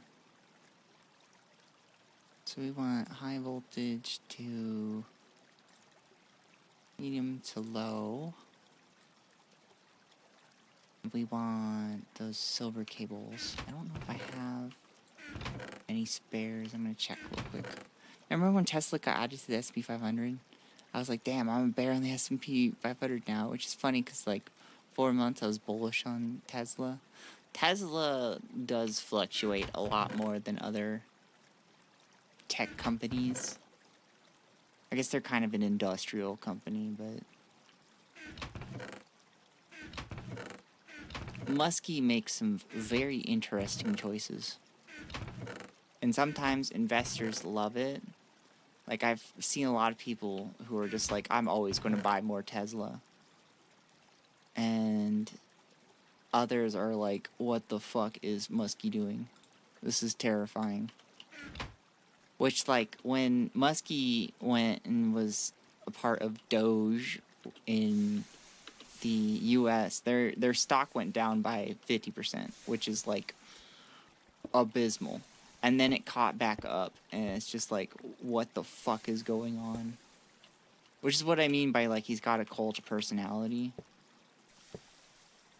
A lot of people are like, Muskie can do no wrong.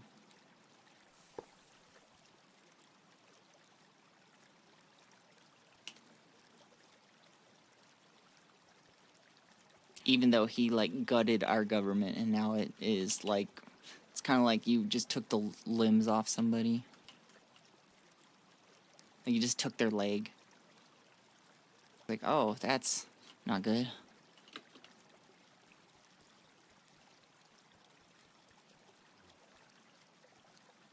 Do 401s keep up with inflation, or if inflation makes the 20K you put in it with 7K, you're just fucked?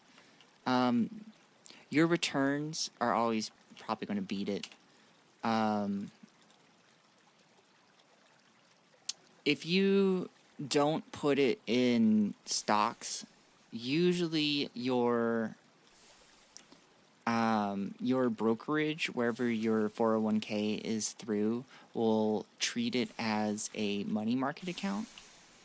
And what a money market account is a account that only invests in extremely small short-term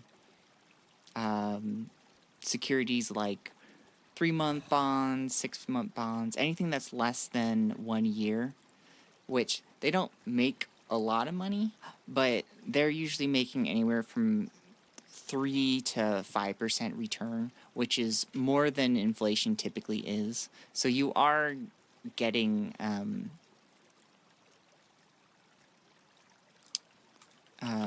stuff back. It's just nowhere near the rate of return of what stocks get you. Remember that stocks are how rich people beat inflation? They're also how non-rich people beat inflation. A lot of people think stocks are only for rich people, and it's just like,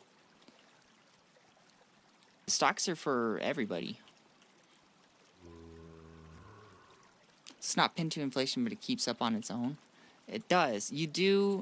All money is decreased as inflation does go up, but it is outpacing the amount. Like $10,000 today is $10,000 today is not going to be worth $10,000 the next day. You know, it's like goes down, and like over 10 years, $10,000 is definitely going to be worth less than $10,000 today. But if that $10,000 turns into $300,000 in 10 years, that's definitely going to be worth a lot more than the $10,000 if you did absolutely nothing. Keeping your money just as money, not even in a bank account that gains interest, is like, you're not going to lose any of that money unless you get robbed. But, like, it is still a risky move to do because you are losing, what do you call it? You are losing money. you a bottom? No, you're a top, aren't you? You have power going to the bottom. You're a top. Oh yeah, absolutely. I'm saying if stocks don't beat inflation, billionaires wouldn't want them. Billionaires have lots of stocks. They also participate in private equity, which is a weird, very loosely regulated thing that is invested in pretty much every company you know, and it's really scary. I need to make a on-off button, I think. No, I have one.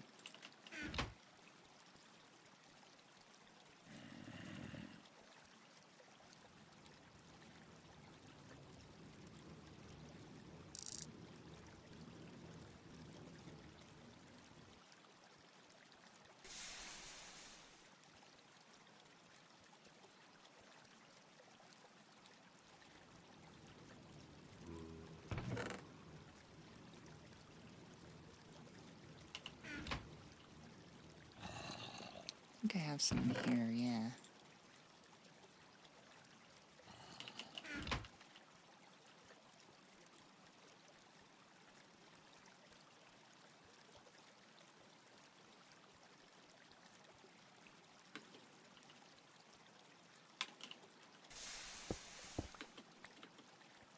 Oh.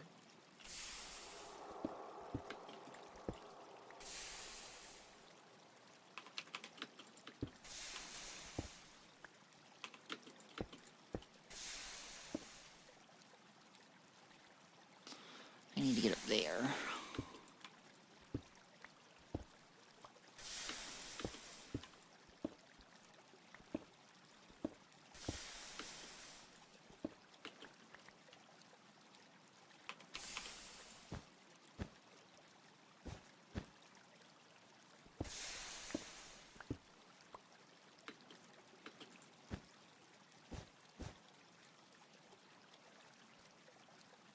We're gonna send this. Let's see, where are we going? We need to go all the way down there.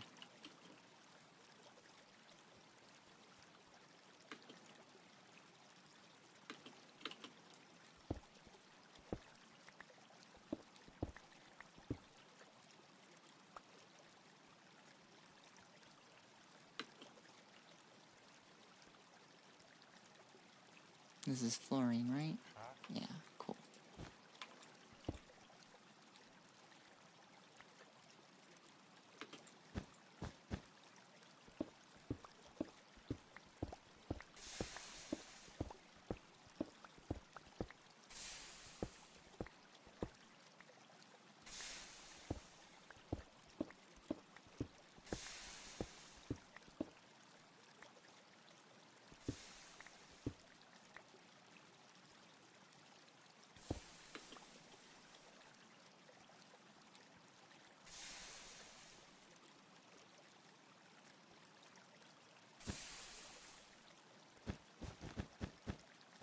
Gotta run. Have a good one, Sparrow and friends.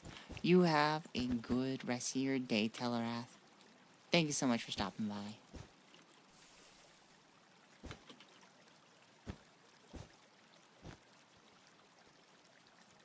See, I need this to go in the top.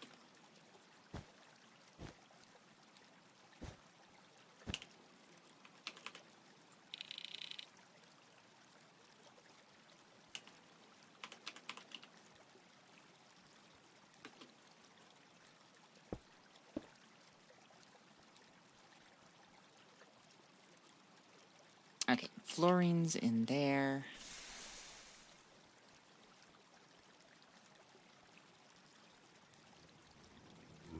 I think I'm pretty sure that I'm only going to be making fluorite in that. So I want to... I want to make some, what do you call them? Item storages. If that's alright with everybody in chat. I can make this in my low heat. We want rod. Bolt. plate. Ring. I got long rod in here, so we need 1, 2, 3, 4 little long rods. For rods, we need 1, 2, 3, 4. Pretty sure. For rings, we need 1, 2, 3, 4. Just want to double check that. Oh, I need 4 more long rods, I think. I might be making way too many, and my math is just awful. It is awful. I need more.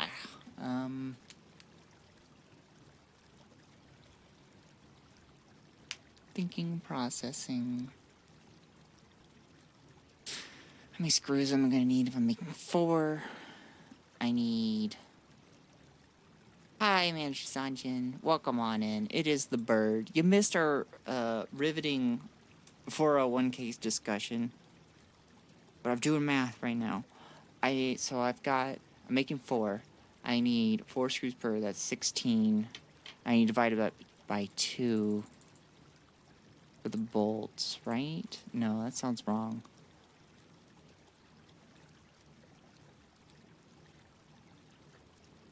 $16. I can make that with 2. I think I need 2.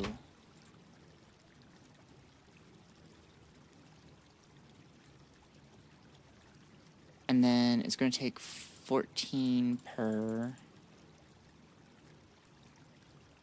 I need 10 more.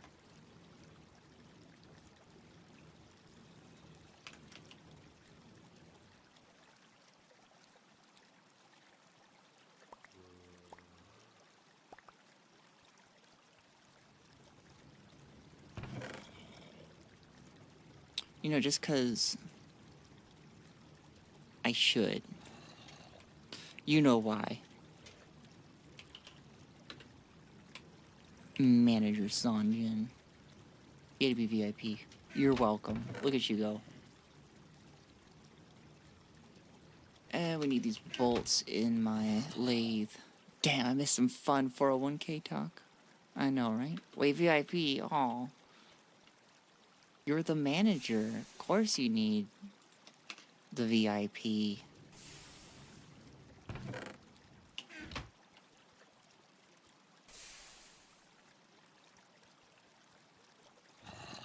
Guys, this is my manager.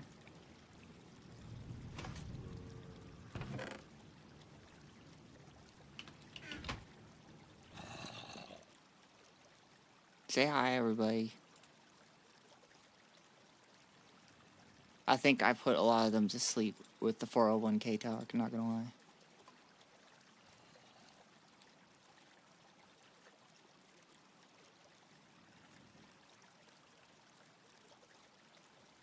I think I made 4 extra, which is not the worst thing to happen to me.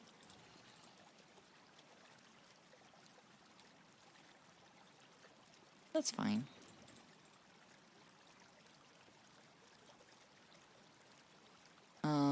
No, I need it this way. We want wrench and screwdriver.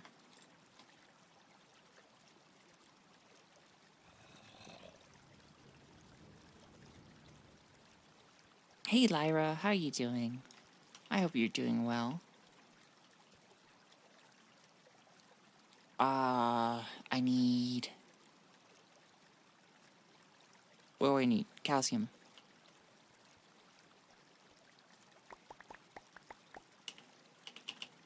We just need enough to get started. I'll get more later.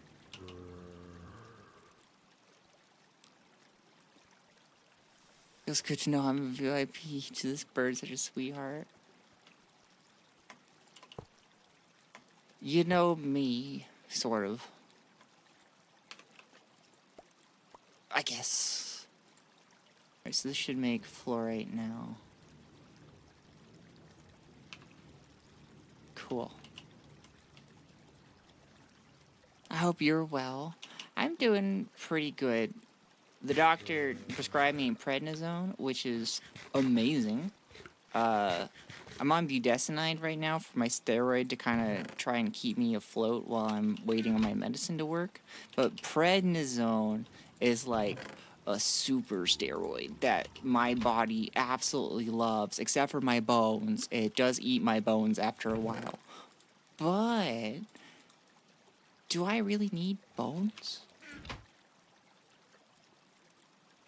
Jury is still out on that question. I'm just saying. Better be having a good day. This is the threat. I'm working on it, boss. I'm having a pretty good day.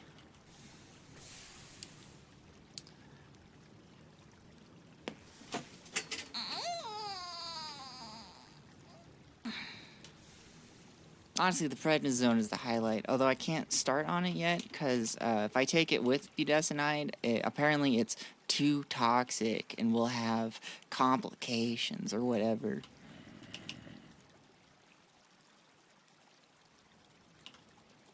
I told them I could take it, but they still wouldn't let me.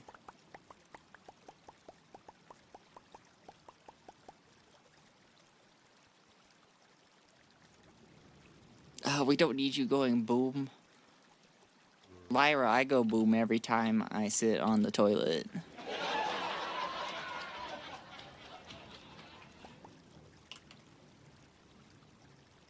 Luna Eclipsia, thank you so much for following. I appreciate that. Welcome on in. We are definitely doing finance things. Like, calcium is important for strong bones, and strong bones means strong investments. Let me tell you, why are you stuck again? God damn it. Someone needs to eat more kerosene. Oh goodness, Noctwolf, thank you so much for the follow. Blame Jinsu. I blame Jinsu for a lot. For example, 2008, 2009 subprime mortgage crisis. Yeah, believe it or not, Manager Jinsu. Sole cause of that. It's crazy.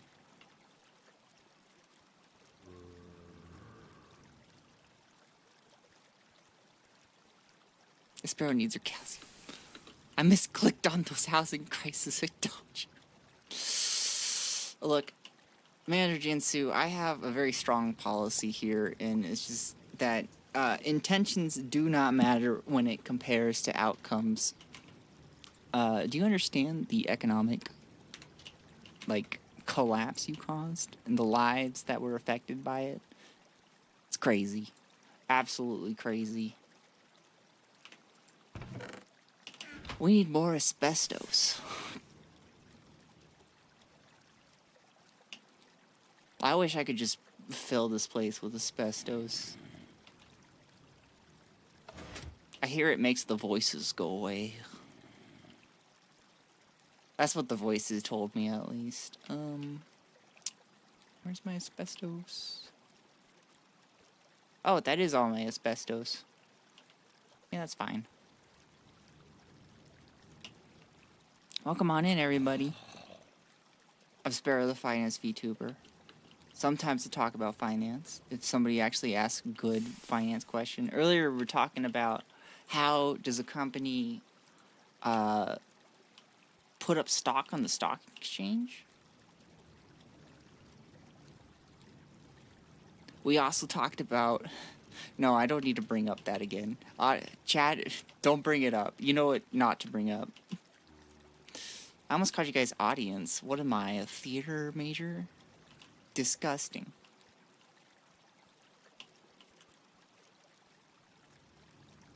Do you have anything else that I should crush or shred? Ah, shit, are you jammed? Yeah, I need to find a magnesium pile. Actually, I just made some spares. So let's go ahead and...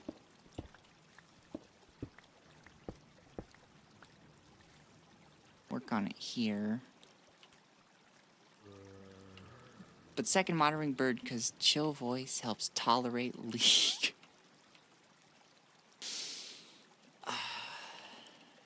Your creep count is not enough. Your farming is awful. You need to do better. I'm here to add that calm toxicity that many strive for. Some people pay for that calm toxicity. Sparrow, why? Why you do this? Because you need to quit. Because League's a shitty game. It rots your brain. It just makes you a more toxic person.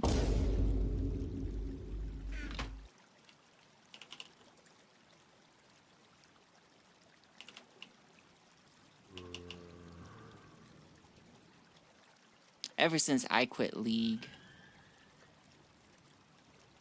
my mental health has vastly improved. This isn't a bit. This happened.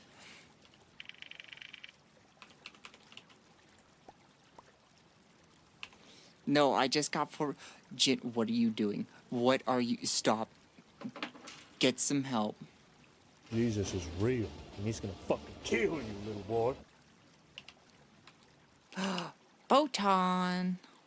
Welcome on in. It is good to see you again. I feel like it's been forever since we've spoken.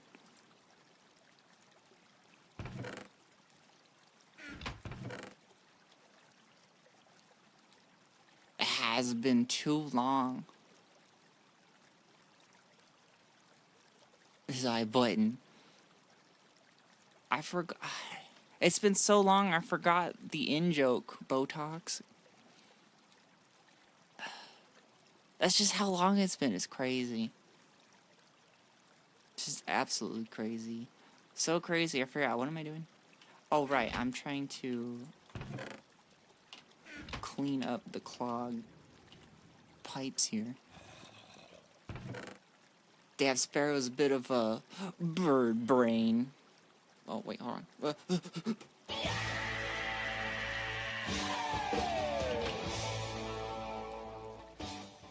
Graduating my horror movie nights, Christmas horror movies, but I don't want to watch movies. I actually have a hard time watching movies. I used to be able to do it when I was severely depressed, but I am unfortunately someone who has an HSP, or a highly sensitive personality, which, like, sounds like a slight, but, what it means is that all my emotions are felt like 10 times more, I swear to God, and, I end up having way too much empathy for anything live action. They're too, and I don't mean this in a sexual way, but they're too emotionally arousing for me. That's actually something I really had to deal with when I found antidepressants that worked for me. I was like, damn, I can feel again. This sucks. What the fuck?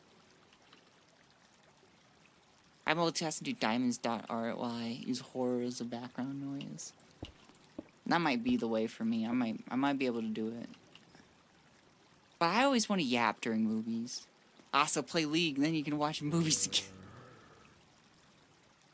Jin, no matter how many times you offer me that bump of cocaine, I will not take it, because it has done unspeakable things to my mind and body.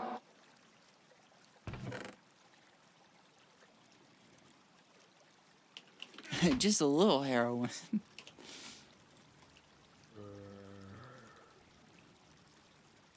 I saw somebody who was comparing their usage of ChatGPT to heroin. They were actually impersonating somebody else on Tumblr, which is, like, bizarre to me, because they weren't, like, I don't think they were, like, a famous person. They were just somebody who's popular on Tumblr.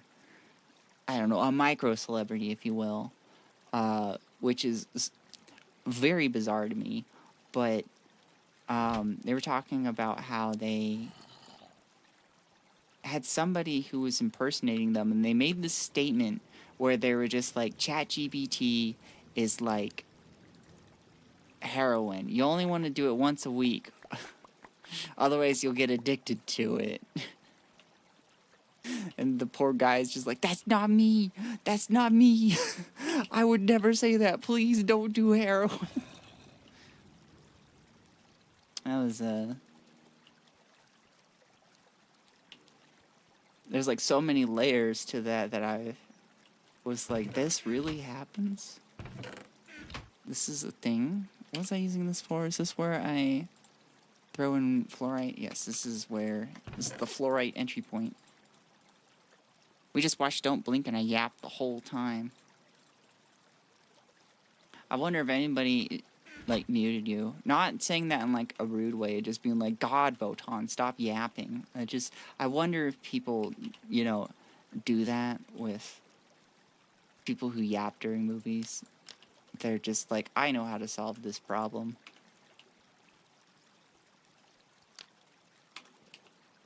Mute.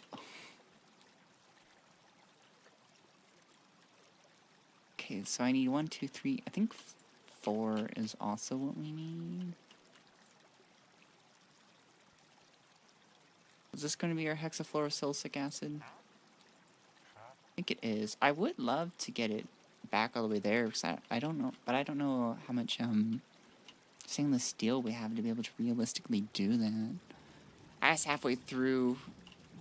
I felt bad. Don't feel bad, Queen. You exist and it's not your problem, it's everybody else's problem.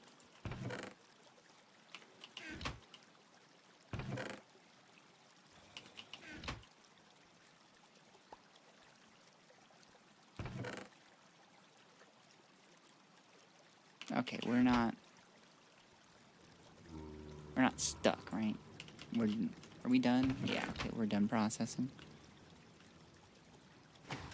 I exist and I became Sparrow's problem.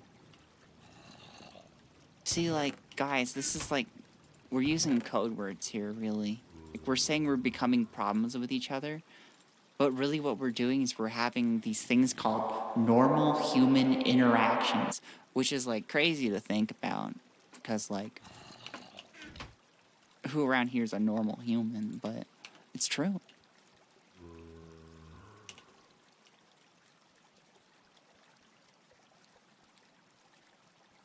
But I think it really reflects kind of the loneliness epidemic that is currently going on, because we've gotten rid of all of our common social spaces that aren't things that cost money or involve drinking, which is more of a, like, bars are a lot, there's like a certain type of people that goes there for social situations.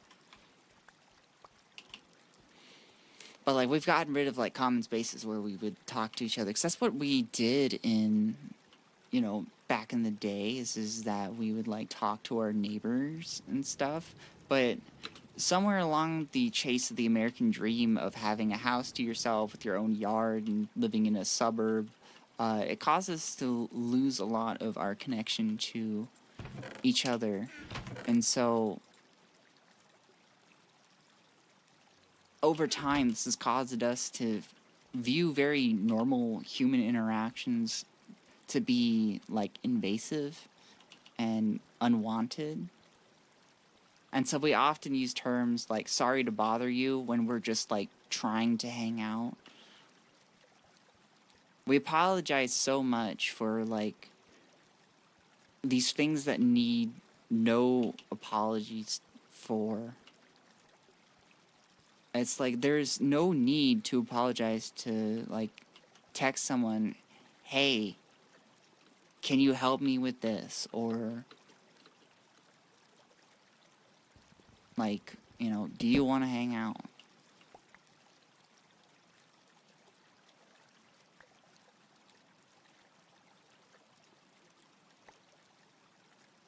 Thank you for coming to my TED Talk. I'm not a normal human, I'm an IT and not a furry, so I am a nearly extinct species. I'm glad you understand that joke. Because that has been one of the funniest things I've read, was somebody going, guys, you need to stop posting kill all furries. You're going to decimate the US IT industry. We're gonna see if these grow in here. I don't know if they will, but we'll try. Sorry to bother you, Sparrow is sitting alone in his office watching Twitch. People do be apologizing for some very, very weird behavior. Not weird behavior, normal behavior, but it's weird to apologize for. You gotta... Yeah, you are done with kerosene. I had a feeling it's just gonna go up and down. Because I think only like a few machines are running on kerosene at the moment. How are we doing on bauxite? We're almost through with that.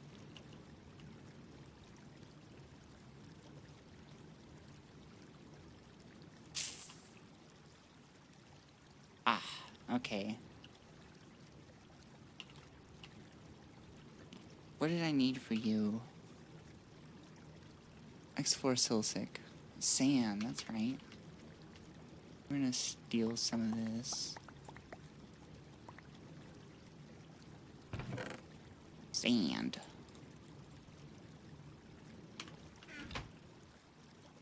So that's 1, 2, 3, 4.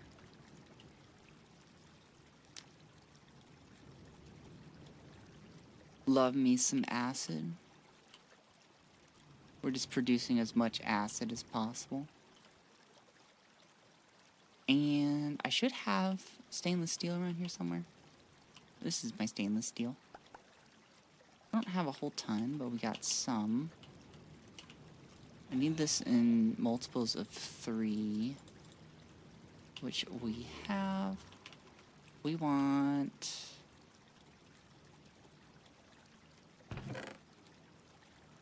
normal pipes.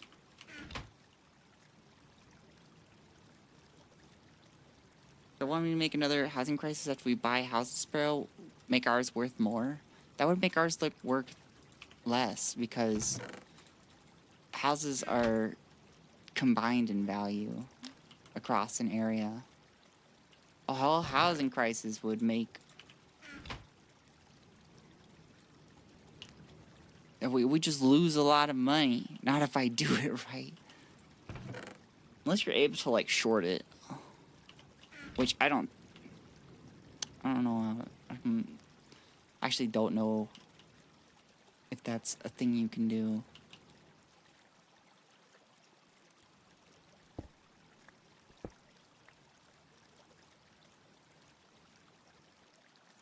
Aren't you the short one? I am canonically 7 feet tall. Thank you very much. It's canon. You can't argue against it.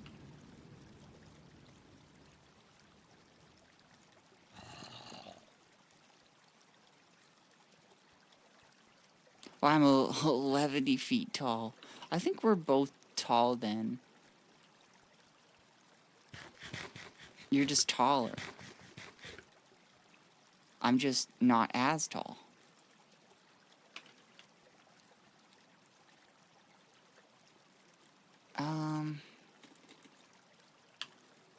Hexafluorosilicic acid. No. Not even the recipe. I need the usage. I want to use it as an electrolyzer, and I need it in my big one. So I need it to get over here. That's going to be the challenge.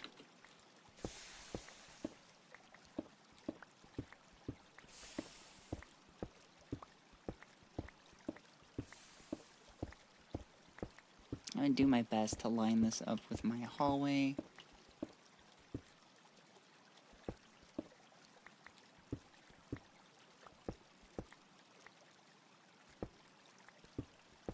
What am I doing? I got a jackhammer.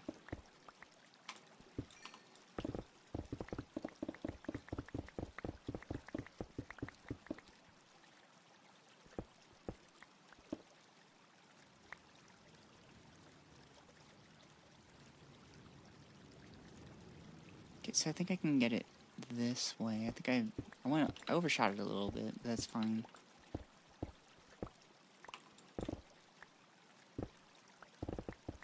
If you're wondering, Sparrow, I can't see shit. The answer is I can't either.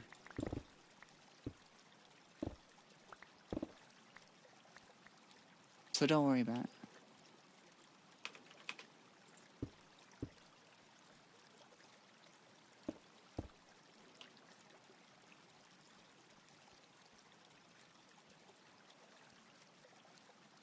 And I'm just gonna stick that there and make sure nothing comes out of that hole.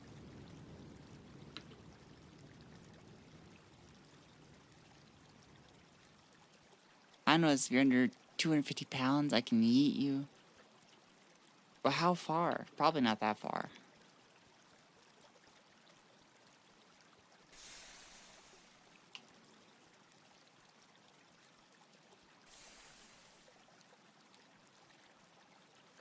What am I waiting on? I'm waiting on... Alright, I'm making pipes. The lighter, the farther. The fun fact about cougars. Not the fun fact about cougars. They're strong enough to drag something twice their way up a tree.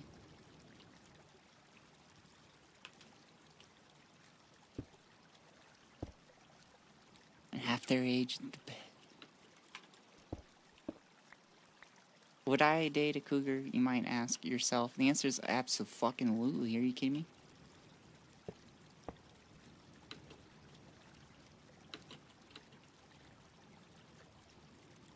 What, are we playing silly games over here?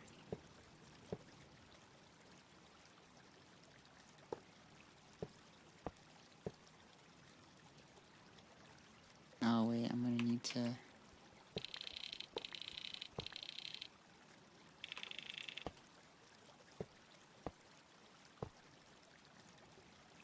get around this guy.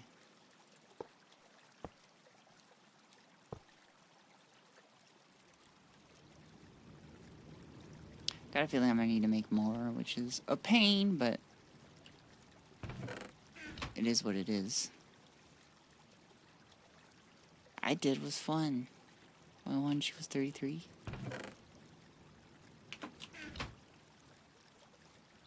I'm learning more about you every day. Oh, I got sluice sand. I know what to do with this.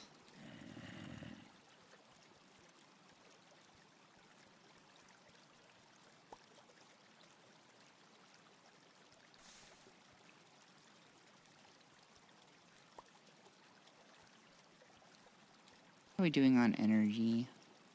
I still need to make more solar panels, which is why I am making hexafluorosilicic acid in the first place, so we can distill it into just silicon.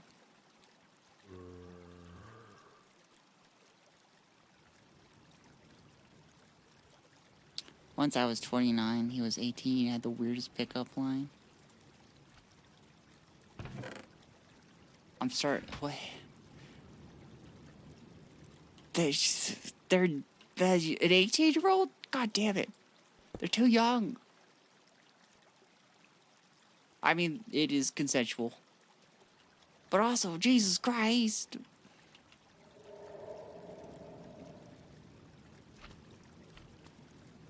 He had a cute butt. You know?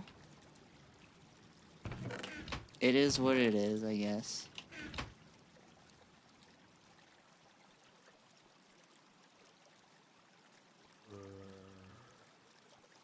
I guess I can start working on it from this way.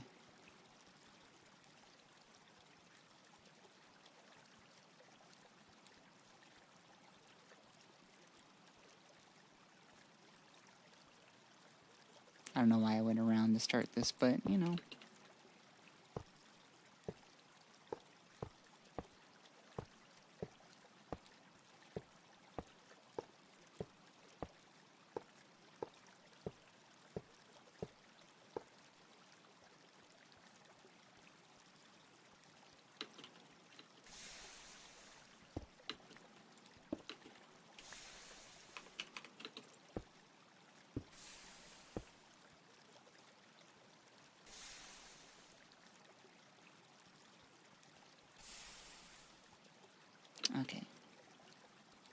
That's good for now.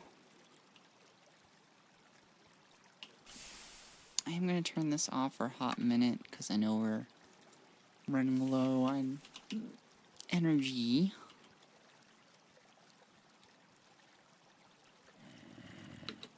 Just gonna make sure our solar panels are working. There's a chance that our gay trees are not going to bloom in here because it might be too short of a height. But that's okay, we can just make the ceiling taller.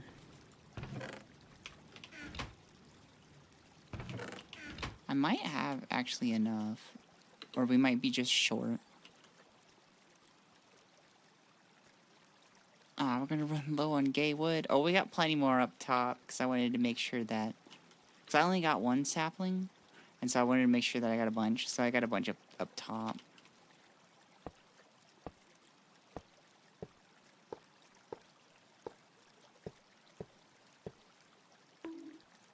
Oh, thank you for the head pat, Snack. I appreciate that.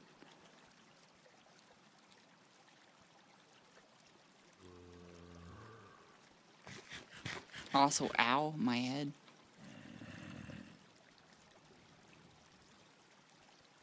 And just because we're waiting on those pipes, I'm gonna go get some carrots.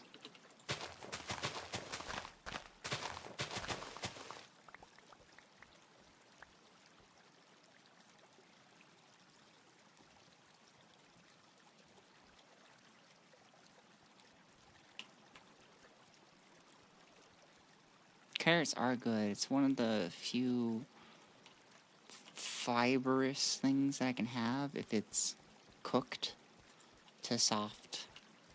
And I can have it, which is very exciting.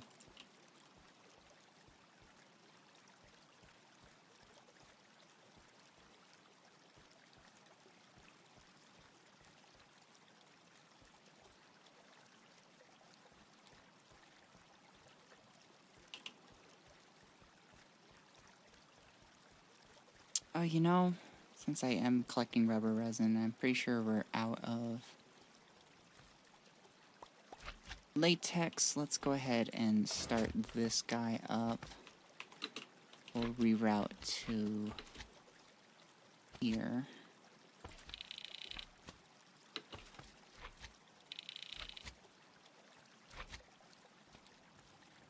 They make you see in the dark, the message was paid by the RA propaganda department. That is true, it was propaganda that said that you can see in the dark with carrots. It does help your vision, but like, not that much. I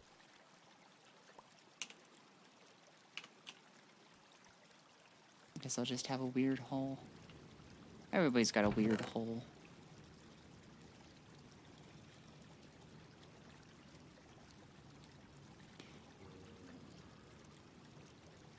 Why is magnesium still going here?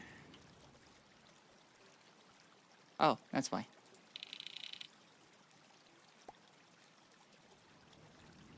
RAF. The Royal Air Force. Everything is PSYOP if you think hard enough. Welcome back, Ligare. Speaking of PSYOPs, I don't know if this is like recent news or not, but Tor, the browser for being untraceable on the internet, was a PSYOP. We found out. The CIA had made their own internet browser that would let them be able to be undetected on their location, who they were. They used it so that they could try and track the baddies, but they were having a hard time with it. So what they did was they just released it for free, just to get people to use it. Actually, it always was a PSYOP. Yeah, that's what I just said. You goober. It didn't just become a PSYOP, you goober. I said the news. I don't know if it was new news or old news, is what I said. You goober. Guys, we got a goober alert. I wish I had, like, a siren, actually. Sorry, I'm dumb. It's okay. That's why you got me with big brain. Many wrinkle. I'm here to think for you so that you don't have to.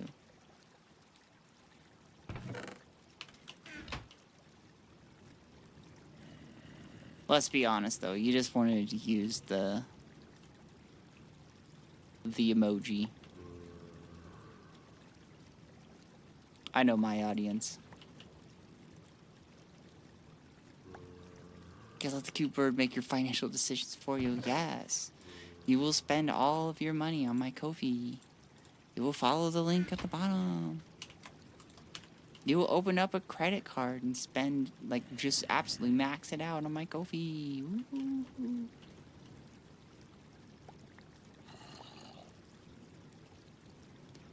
What was I thinking of? This what I'm thinking of? No. This is what I'm thinking of. Okay, got those.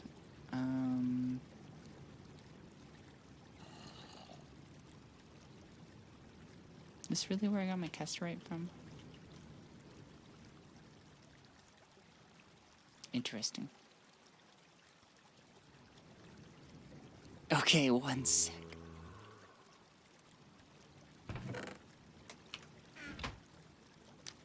Capital One, sponsor me, please.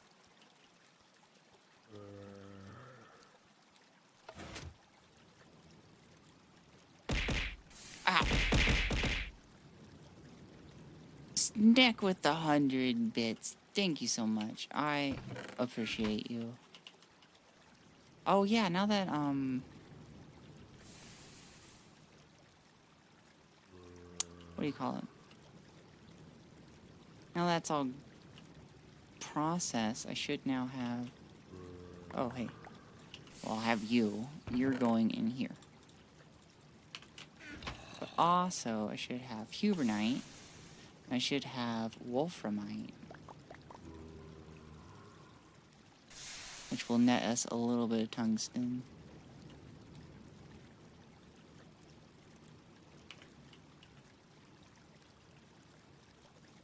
To here where I put you in. Oh, I need you in the bath.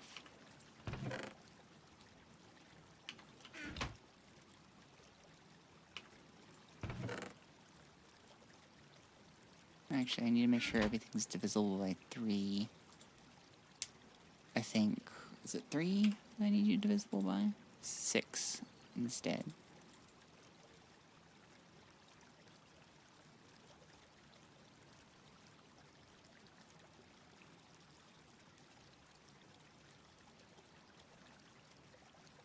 How does the credit card work? Like, I know you've got to pay the money you've spent, but I've heard sometimes some cards charge you like a maintenance fee. So what's the point? Actual finance stuff coming out of my mouth finally. Basically a credit card, which, again, if anybody in your country says that you should have credit cards, please shoot them. It is basically like a loan on demand, and you don't have to call anybody up. You just apply for the card, and then you get it like you would a debit card, and you use it basically like a debit card, but instead of it going from your bank account, it is going from your credit card balance. And so, like, say you spend $300, and then on your balance you have $300, and you have, like, basically a month to pay that off. And if you don't, you get charged interest because it's a loan. And in America, we have no limit on what interest they can charge. So usually they're pretty darn high. They're like 28%, which is like crazy. But they could be higher.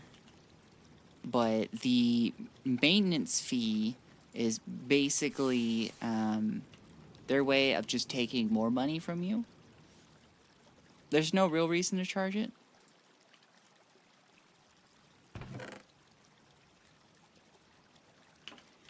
It's just a kind of a nice little fuck you.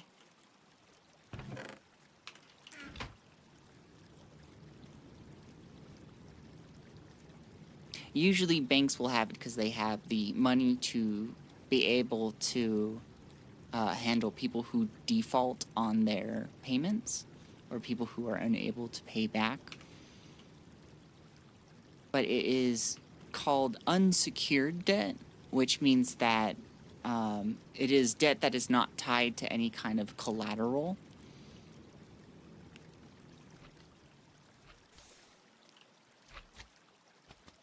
So you just spend somebody else's money and you have to pay it back. You pay extra for just keeping the card. Pretty much if there's a maintenance fee. Most low-level credit cards don't have a maintenance fee. I believe maintenance fees are more on the big money spender stuff.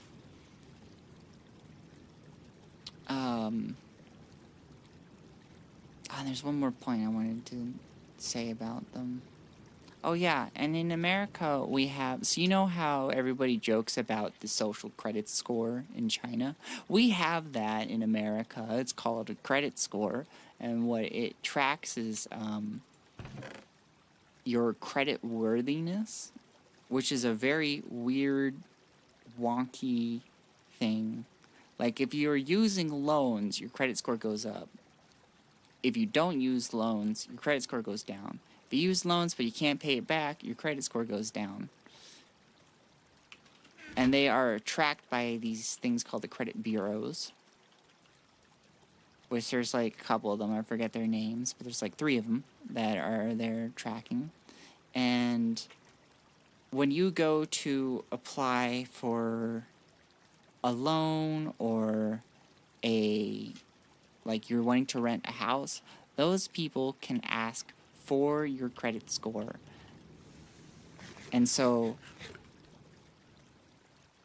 if they look at your credit score, they can say, I don't want to give you this loan.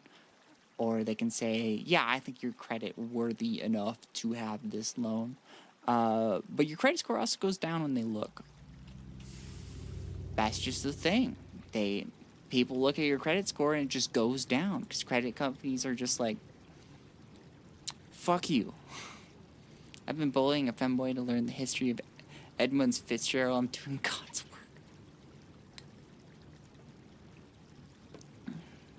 I'll be honest, I have no idea who that is.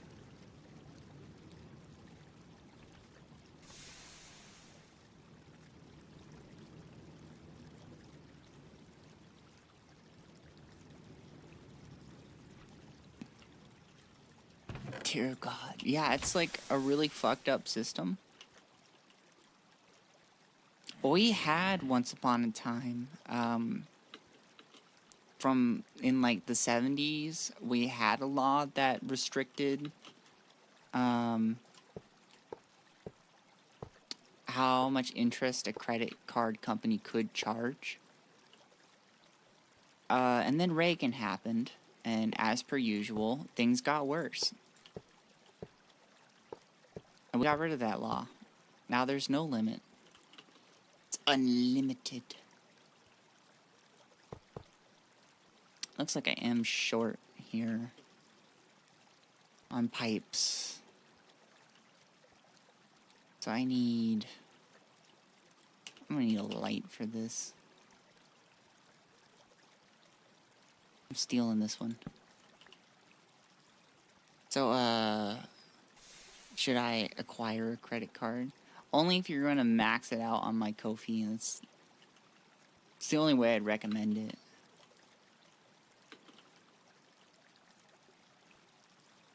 So I need 1, 2, 3.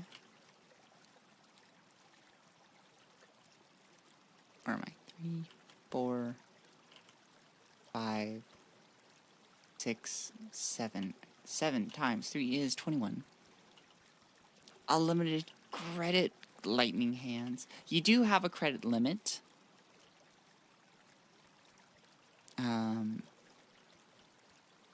You can only like spend up to some amount, like it could be like $2,000 or $5,000, and then they say, okay, you can't spend any more until you pay us back. But there are, if you are very rich or have a very nice paying job, you can get one with no limit. And those are dangerous. Oh, let's find out. How much credit card debt is in America total? It's not quite a good sentence, but as of the third quarter 2025, total credit card debt in America reached approximately $1.23 trillion. Oops. I'm sure that's a system that functions well. Epic credit card with no limit. Buy a Zeppelin. Are you just gonna go fly around? Or you think that the credit card companies wouldn't shoot that down?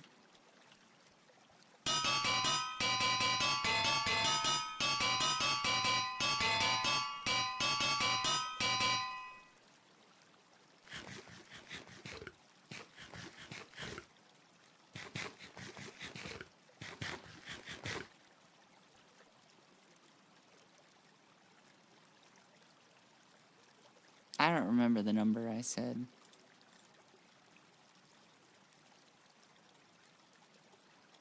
How do major acquisitions work? Like, if a company buys another for like 700 million, do they just move numbers to another account? Aside from all the paperwork, obviously. That money is either coming from bank to bank, or it is coming from their cash flows. Because companies have a certain amount of cash flow, and there are banks for companies. So there are banks that can be able to handle large loans and such.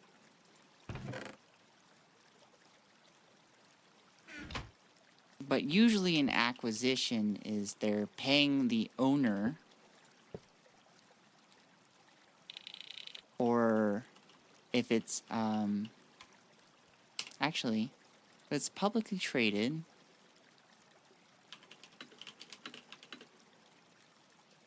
I know they don't pay stockholders.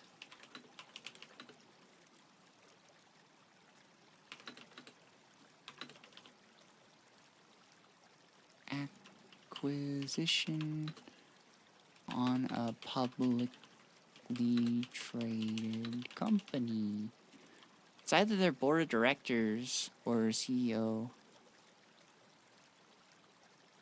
Shareholders currently receive typically they do get paid. In acquisition of a publicly traded company, shareholders of the target company typically receive compensation, which can be in the form of cash, shares of the acquiring company, or a combination of both, depending on the terms of the deal. Employees with vested stock options may also receive cash or shares based on the acquisition agreement. Well, there you go.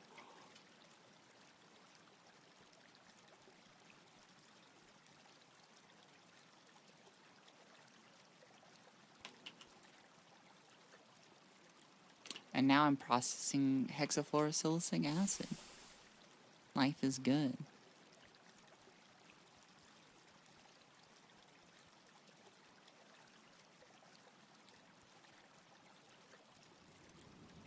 But if it's a privately held company, it depends on the business structure who gets paid. Like, for example, if it is a sole propriety company, the owner just gets the money. He just gets clean off. It's a limited liability company or an LLC, then the company itself as an entity gets paid. And so it goes to the company, not necessarily the person who owns it. Okay, I'm going to bed in a reasonable time for once, but first,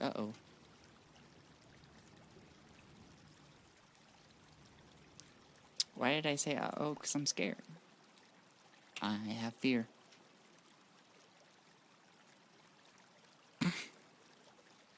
Wow, okay, the fear's gone.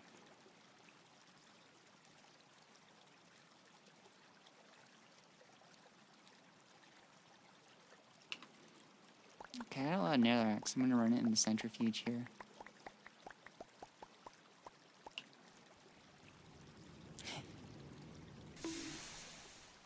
Thank you for the head pat. Very much appreciate it.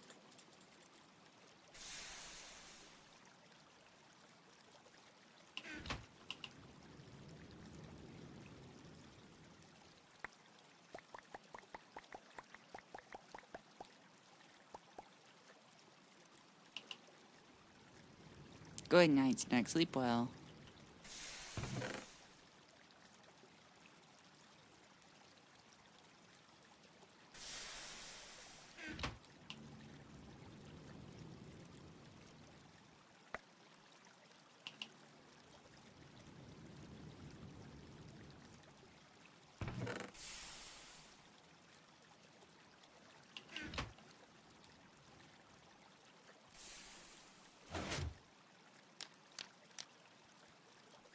Okay, that should be getting us some good material. So we need 36 silicon to start our stuff. Should I start some companies that are getting sold? That is a risk.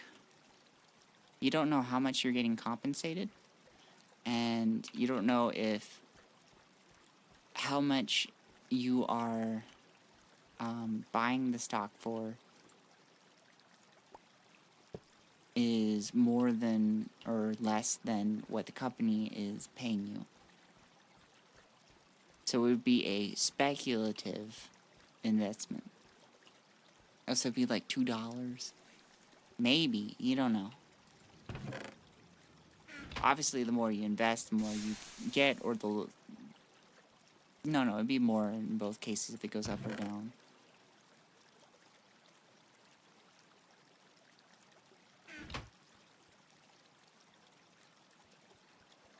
Okay, I'm trying to think, is there anything else I can do while I'm waiting? Oh yeah, let's go. Not that one.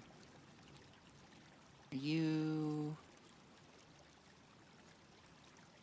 You're being silly. How much hydrochloric do I got in here? Oh, we still got it. Good stuff.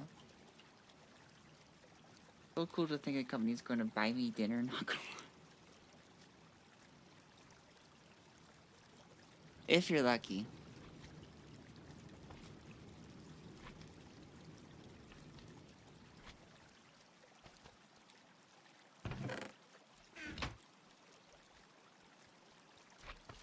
Like, people who bought Bed Bath & Beyond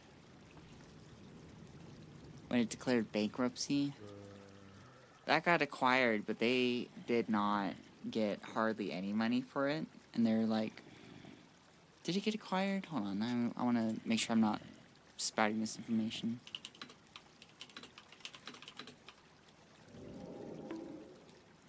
Give myself a head pat.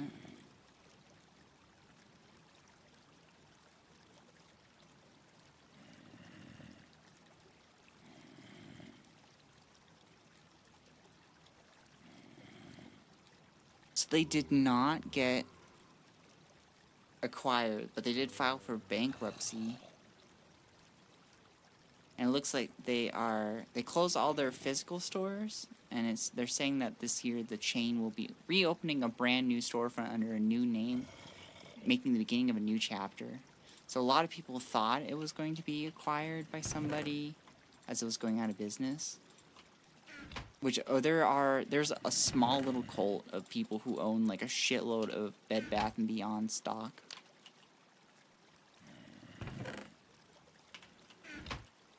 And they're hoping that their stocks will come back when Bed Bath & Beyond does. But they don't know what's going to happen, whether it's going to be acquired, or is it going to, you know, try and come back and then die out completely.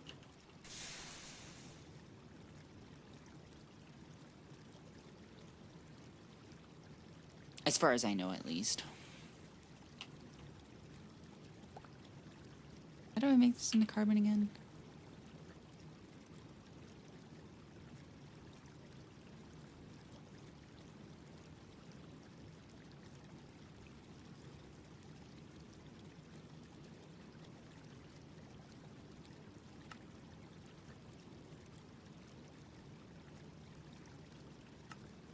was a way. What was it? Oh, was it the electrolyzer? Am I just crazy?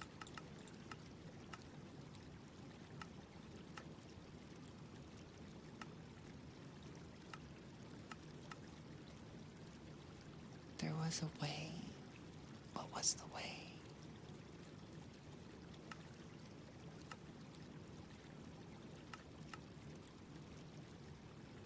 I don't know, I'm crazy.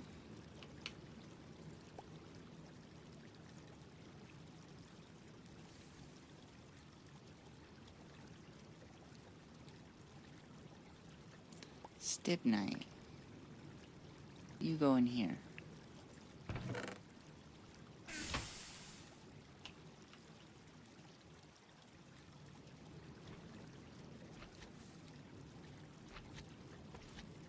You're still going. Owie. Cool, you are doing fine. We're getting lots of tungsten trioxide, so we're going to go ahead and turn this on.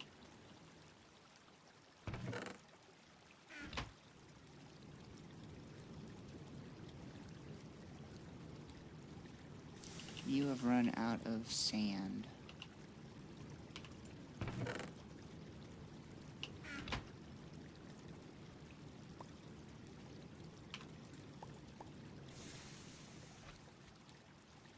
Let me go check our gravel. Yeah, we got lots more gravel.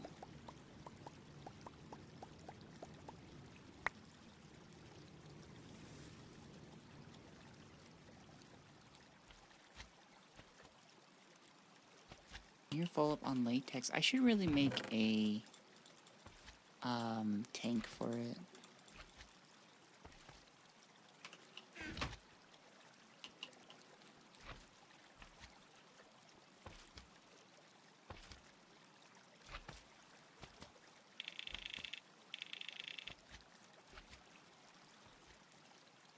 Oops, did I stick it in the wrong thing?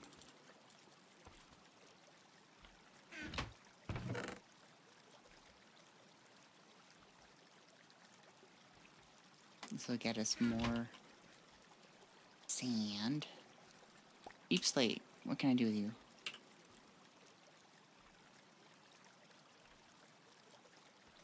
So it's seafoam.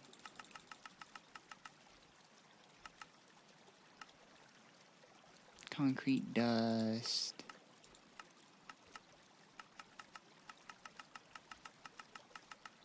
Beyond that, not much that we're interested in.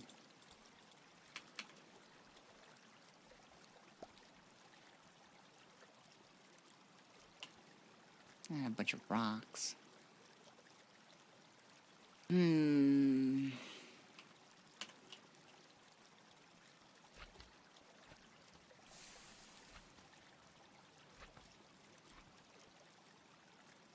I'm gonna need to figure out this mess too.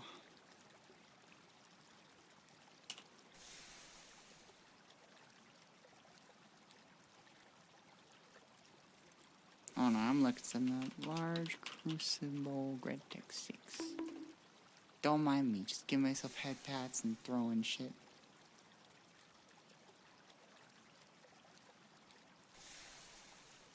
Is this Bear? Are we watching Bear? Yeah, we're watching Bear. Come on, everybody, we're watching Bear. Alright, this is the multi-block build tutorial for the large crucible. And we are going to be using the titanium hafnium carbide for this tutorial, but there are many other versions. There isn't one for every material. You have steel, stainless steel, Invar, titanium, tungsten steel, tungsten, THC, and adamantium. So for this you will need one of the large crucible main blocks and 24 walls of the same material that this is made of. You'll see the recipe is just the wall with a hammer and a chisel, so you will need 25 walls to build it, one of them turned into the main block. And then it is a simple 3x3 structure with the main block in the center Yeah, I got that. molds. It also works just fine with the crossing. So if you want to put a crossing on there and put your molds on that to give you even more output space, you can do so. Now, we actually have over here one that is already built and hooked up, and I will show it to you here. So this is how we automated it on the server. This here is thermometer set to turn it off. Now, one thing with these crucibles that I learned the hard way is that the large version has a lower max temperature than the single block. So you'll see that with the THC one here, its meltdown is 4689, where the single one is 5328. So we're going to set this one to That's good to know. 46. That way it doesn't burn up on us. Now that redstone is running over here. This is our main bypass shutoff. You'll see temperature is starting to rise. Now, when it hits 4600 or greater, it will automatically turn on the redstone as well. So let me turn that off and I will show you. Then down here underneath, we have 3 HV electric heaters that are hooked up. There's a machine control switch on each one of them that the redstone is running to, and that is how they are getting shut off. Then we have hoppers that run all the way around here. The hoppers are connected to one another. The ones on the back here actually got removed for one reason or another, but that would deposit all of our stuff into this chest. And then the redstone that goes around the top here is connected to this thermometer so that you can actually connect the red wire down to each one of the molds, and it will tell it to automatically pour if you need to do so if you're doing something that is mixing. If you're just doing a basic metal, you can just set the max to whatever you want the max to be, where the metal melts down at. Set your molds to pour without redstone. For anybody that doesn't know how to do that, it is as simple as using a monkey wrench, and everything will be good. Now that glow is also on the single block crucibles, so if you don't have a thermometer and you... That's because I have them on 2 times speed. 1 time speed. Look, Bear is full of information, but...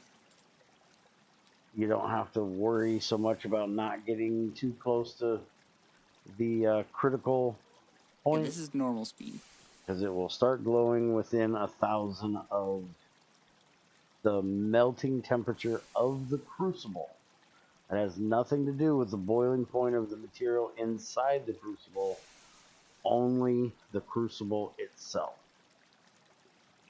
So, hope that helps everybody with the... what do you say there? Back down a bit. And then if I hit that, that'll allow it to go back down. It'll cool off, the glow will go away, and everything will be good. Do all Gregtech affiliates say like that? No. So if you don't have a thermometer and you don't have to worry so much about not getting too close to the critical point, because it will start glowing within 1,000 of the melting temperature of the crucible. It has nothing to do with the boiling point of the material inside the crucible, only the crucible itself. And you don't have to worry so much about not getting too close to the critical point, because it will start glowing within 1,000 of the melting temperature of the crucible. It has nothing to do with the boiling point of the material inside the crucible, only the crucible itself. Okay. I'm just feeling, honestly, just put it 2 times speed.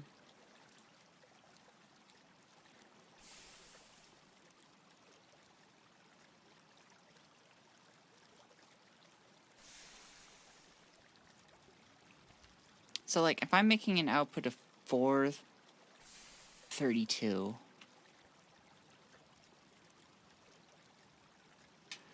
means I need, like, 432 individual molds. See, what I wanted to know was, can you, like, take out the metal a different way?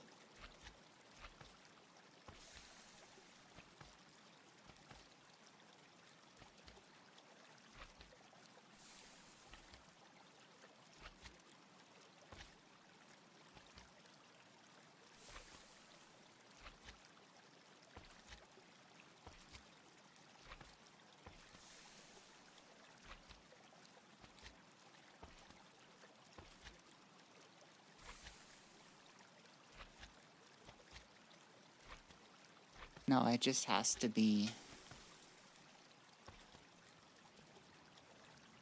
Okay, because I'm going to need to move this.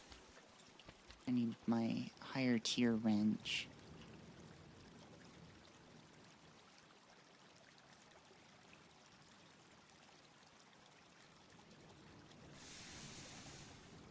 Because I'm going to end up needing a larger space for this.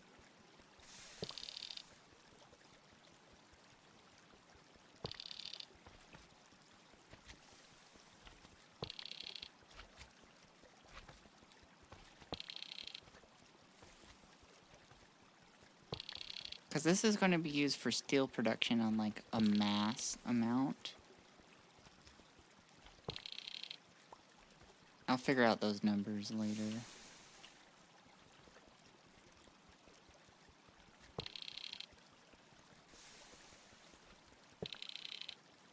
Actually, I should at least copy this. What is it? 432?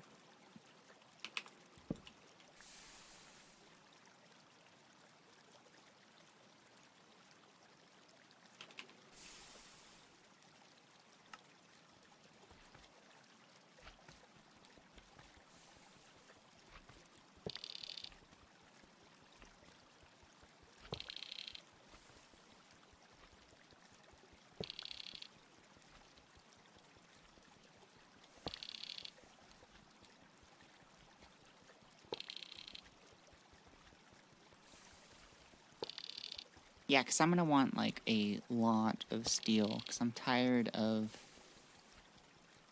making all these small batches. And steel needs this additional infrastructure to pump in air.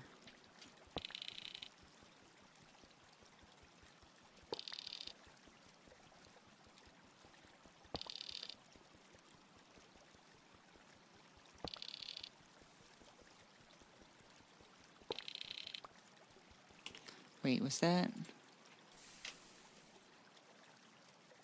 432 is the max. I want something smaller than that. Yeah, I'll refigure out the numbers.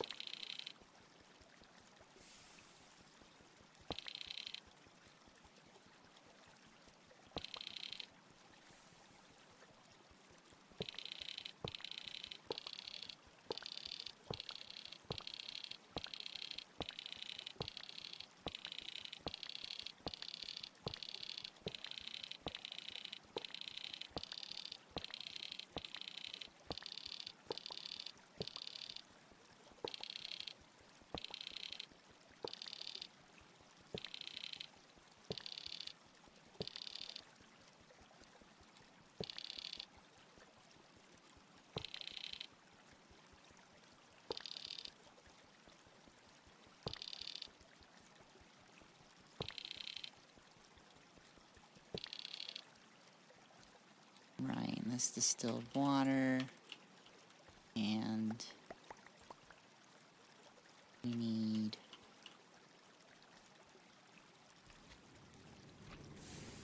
make sure you are still making stuff. Oops.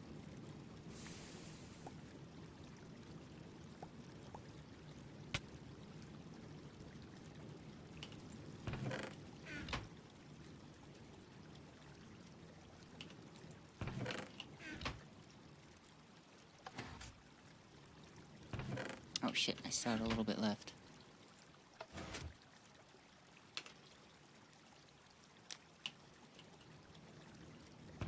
We got more tungsten. So I'm thinking actually, because like one of the things that his design really made me think of was, originally I was going to try to use heat exchangers, but I remember that heat exchangers can't be turned off quickly, and I will need something that turns off quickly because otherwise it's going to just heat up until it melts. So that is something I'm going to need to think about. I think I'm going to make like another, like I need this down another layer.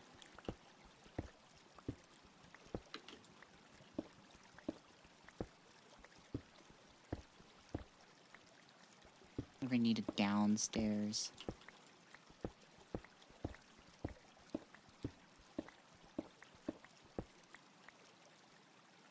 I'm not 100% sure how big though.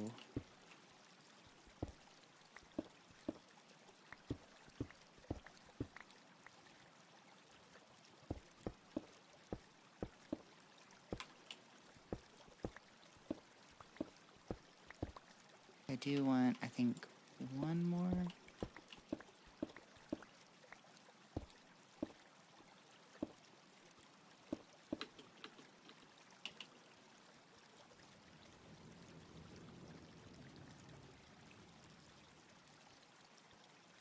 So I want one side of the large crucible to be for like interfacing and making sure that I'm able to control it.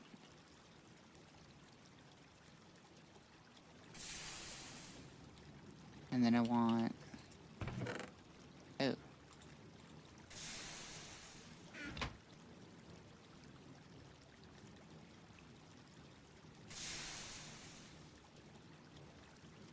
Right.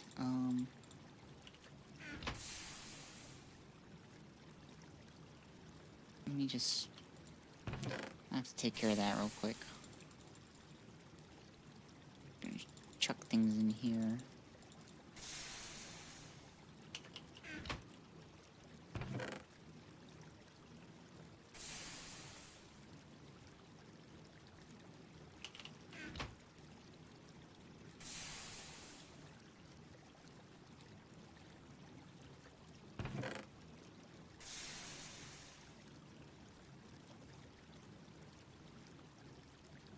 This does net us a lot of sand, which is nice. Eventually. Okay, I need my stuff back.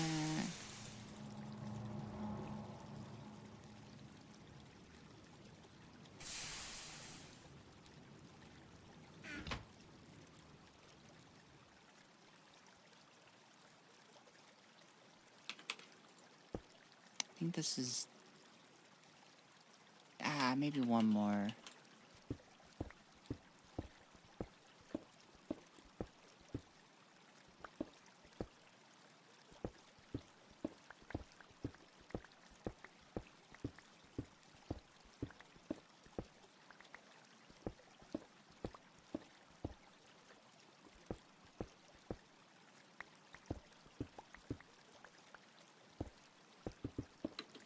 Since I'm not using the tungsten for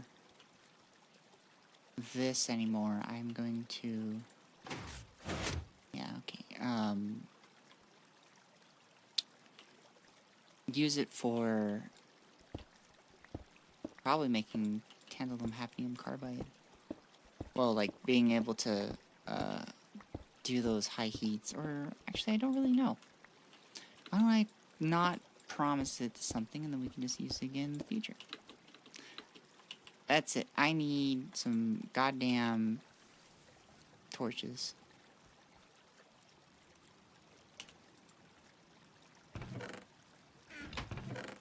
Where's the wood?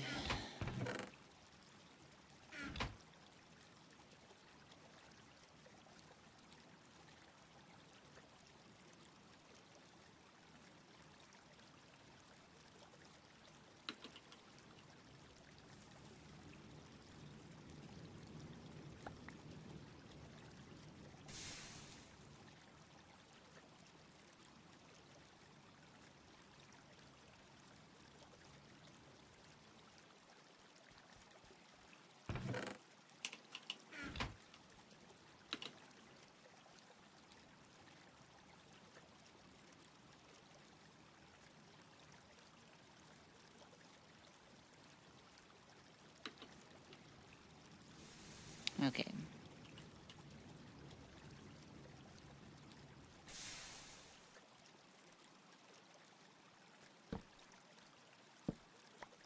I know this is, like, not my style, you know, lighting, but here we are.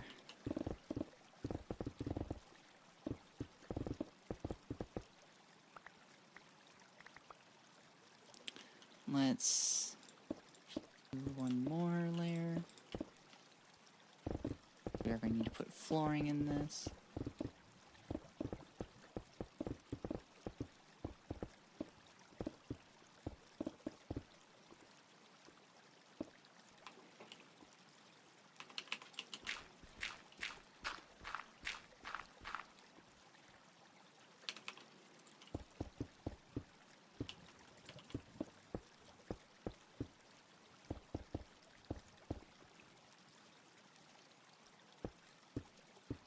God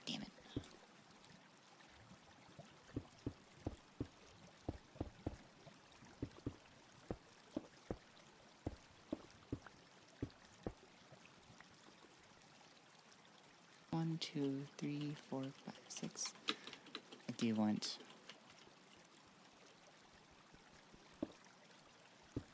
one more.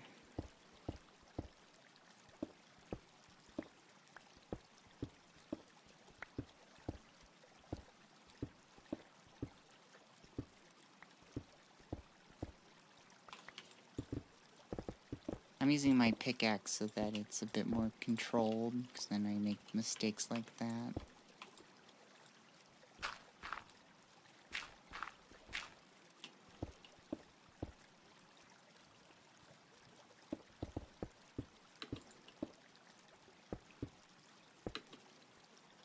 Why did I make this 7? Because the crucible's 3, and I kind of wanted to just line it up. 1, 2...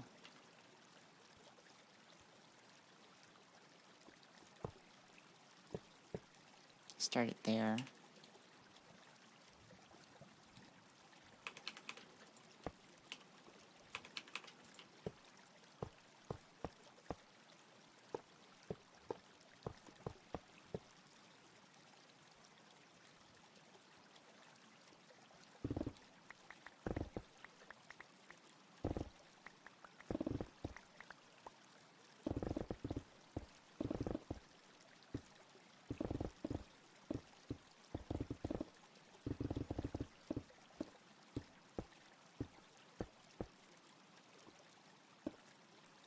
Kind of make this a bit of a tall place.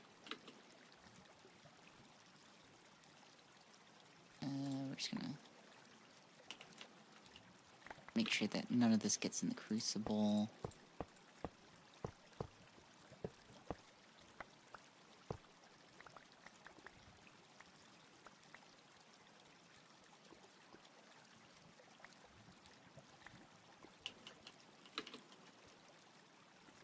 Boy, this looks like a mess, but it's our mess. By our, I mean mine. You're not in this. You're just here to watch.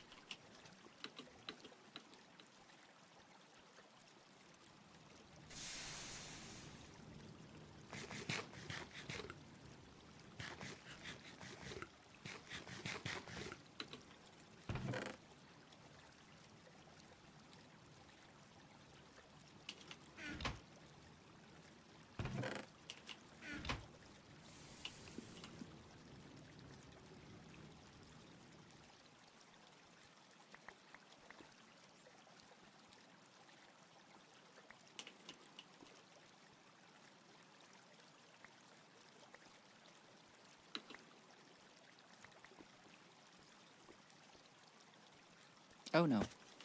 Why is there a hole there?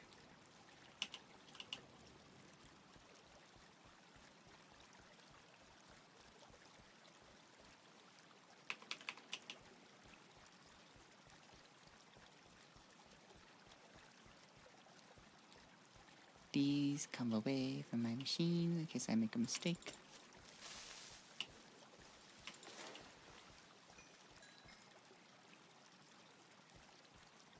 Let's go fix that hole.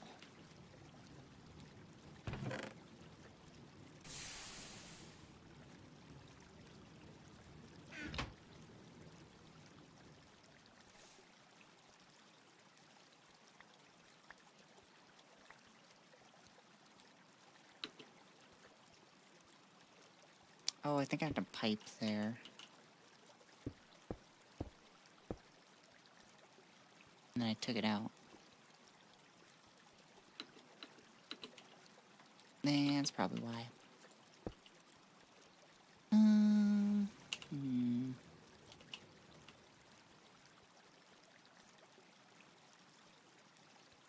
gonna make this area kind of... Actually, I'll just do it this way.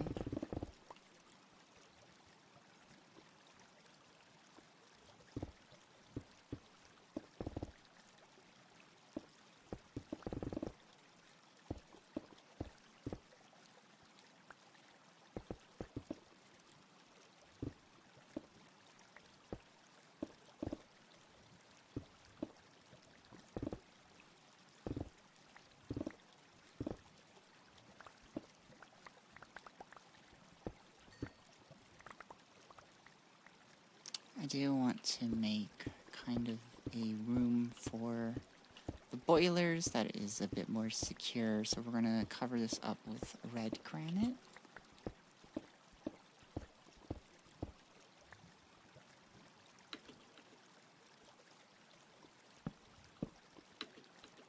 Put some torches down just in case.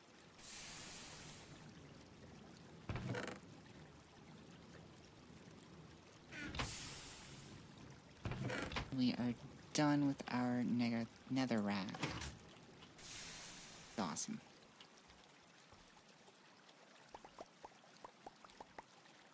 Oops. I don't have enough space for it anyways.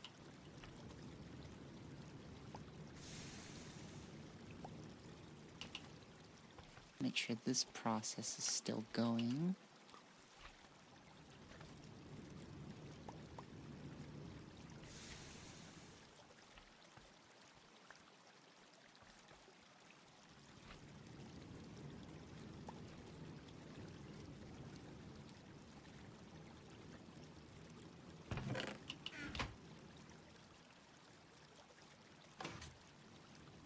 Turn that one off now. Decent amount of tungsten.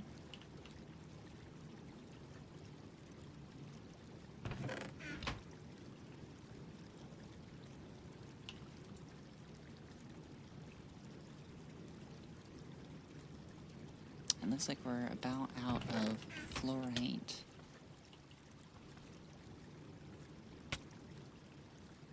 We'll get more though.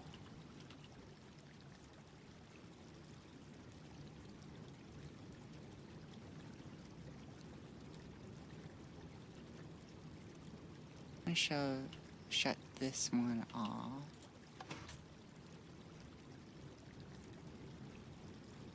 And that one as well. So I'm gonna take all of...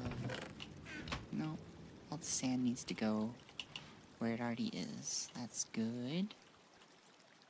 Let's clear out our inventory a little bit here. I don't have red granite in there. So, let's see about making some. Oh, we have some here. Good job, me. Thanks, me.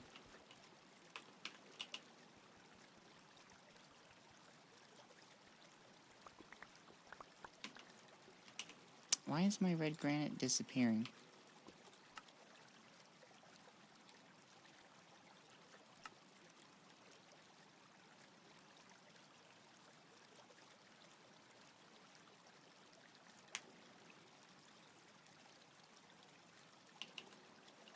It's just gone.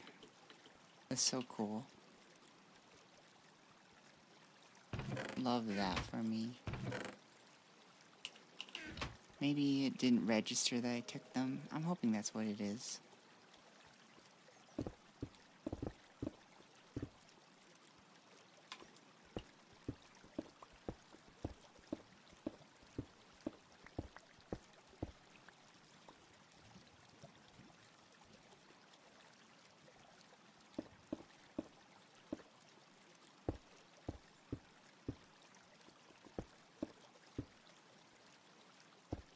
No, we need more room than that.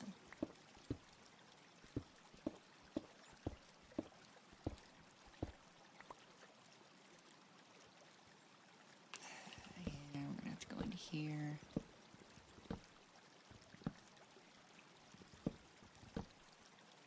I'm gonna make it a decently sized room.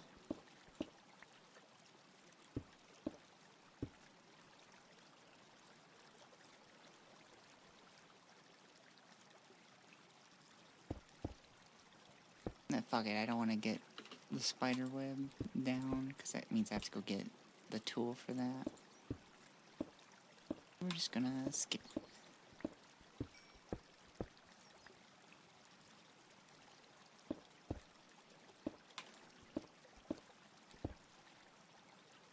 I'm sure this will be enough. So we got...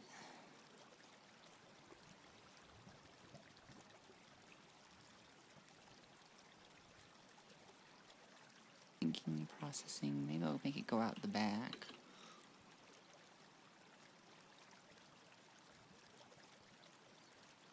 Maybe 1, 2, 3, 4, 5, 6, and then an extra for the wall.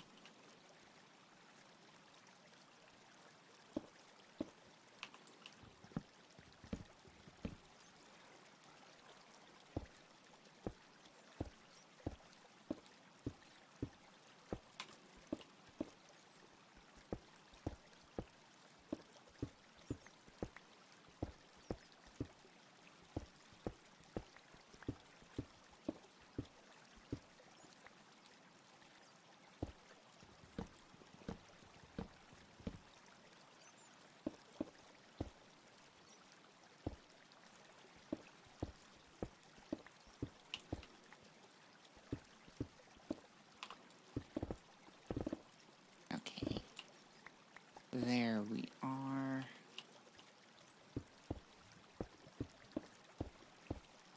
We're going to forego our traditional asphalt flooring for red granite. Just because we need that blast resistance.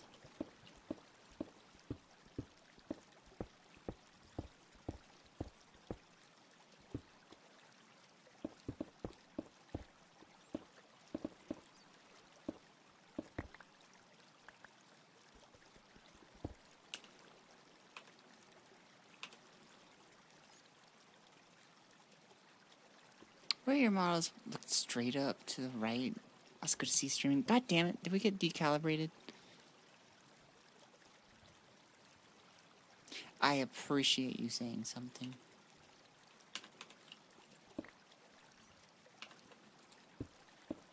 Yeah, we're back streaming. Took a little break due to some personal stuff, but we're back at it.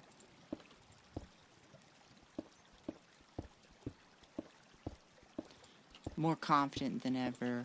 Higher dividends.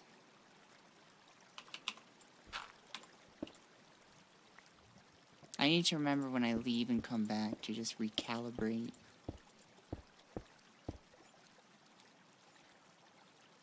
It's seen to happen to my model sometimes.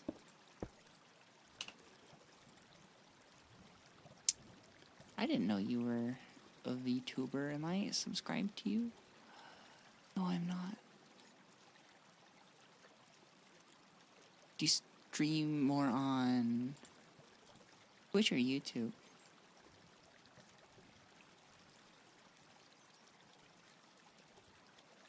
Because I'll follow you on both. I'm streaming YouTube, but I'm trying to do it mainly on Twitch. Got a lot going on right now.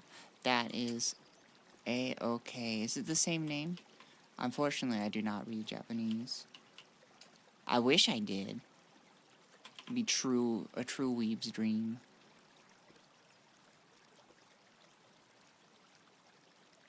You should drop at least your username. I don't have automod on. For some reason, it likes to automod anyway. Links. Sparkanash.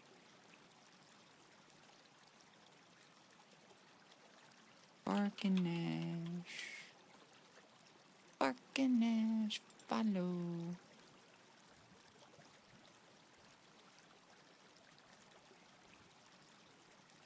Oh, who needs help? I can mod prefer.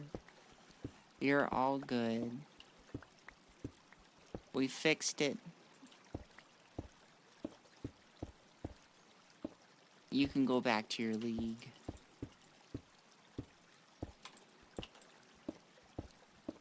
But if you heard mod, it's because I was talking about how I don't have auto mod on, and it still likes to auto mod anyways.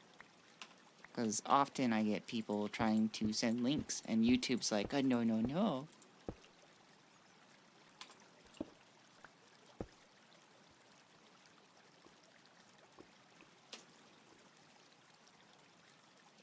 I still love to chat. Let me know. I'd also love to do some is that graphics sometime. I'll let you know.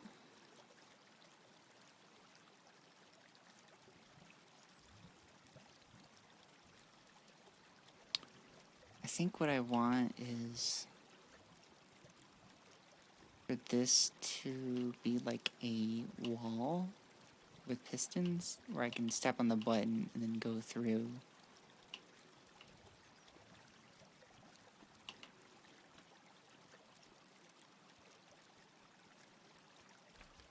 So I'm gonna steal some of these since they're not currently being used. Now watching you on my Lenovo idea tab, plus stream looks solid by the way. Thank you. I appreciate that. Appreciate any words of kindness.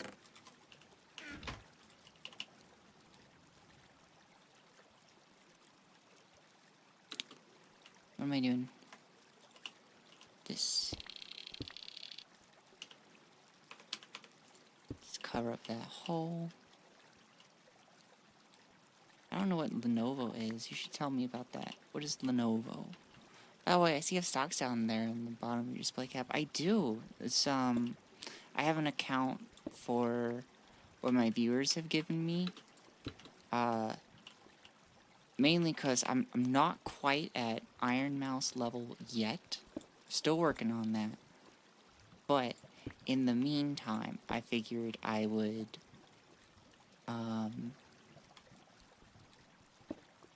do some investing to boost what I got.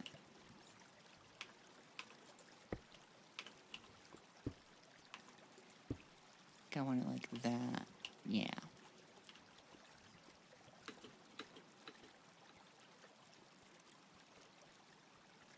We're working over here. Awesome, might as well. Yeah, so I have picked some stocks that I thought would do well.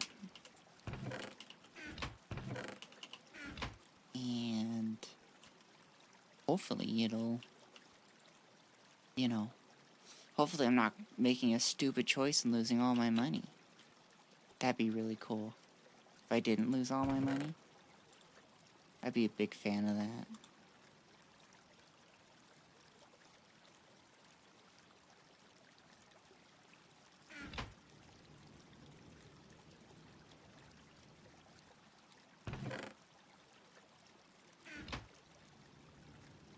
Stock market's been quite volatile lately, so be very careful. I am very aware, don't worry. I don't know, I just bought Sparrow coin, support your favorite VTuber today. It's funny you mentioned that, because I did, like,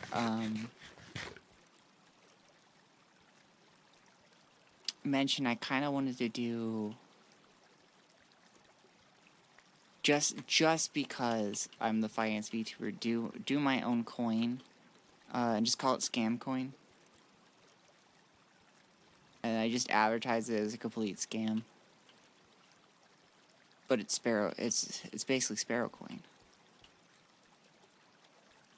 Scam coin exists. God damn it. Somebody else with my humor's out there. Fuck.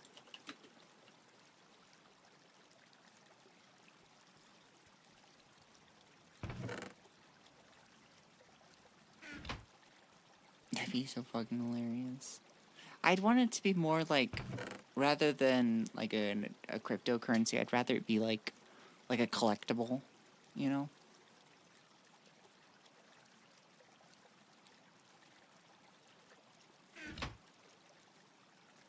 Basically just like a fancy merch.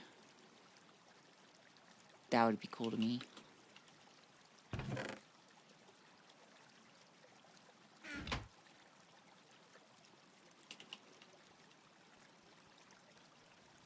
You just autograph quarters. That's not half a bad idea, but we'll work on it.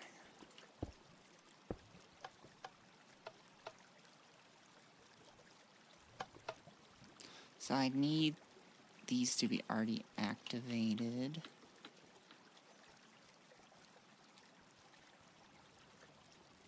Can I give you an autograph coin? I would absolutely accept an autograph coin, bestie testy. From my fans, absolutely.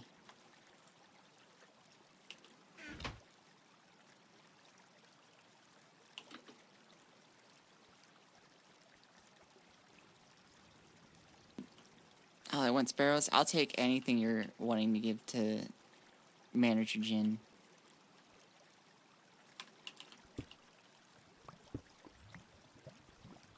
I am here to capitalize. How am I going to do this?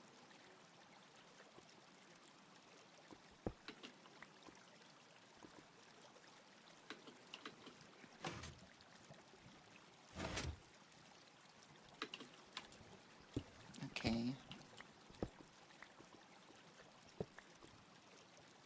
Let's have it be there.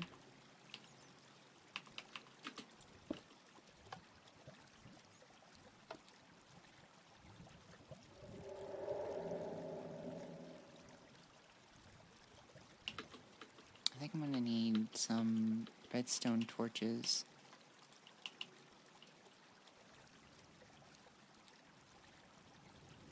Make a digital coin sometime, let me know. I can make it in a VC sometime.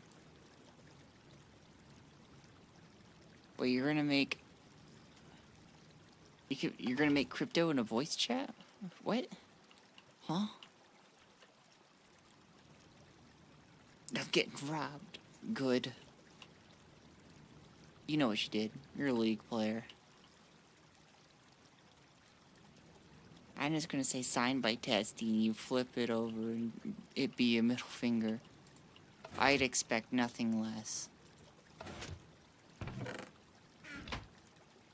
I mean, I could too. I learned solidity as a joke, and now I can make coins in it. No, not you. I'm asking...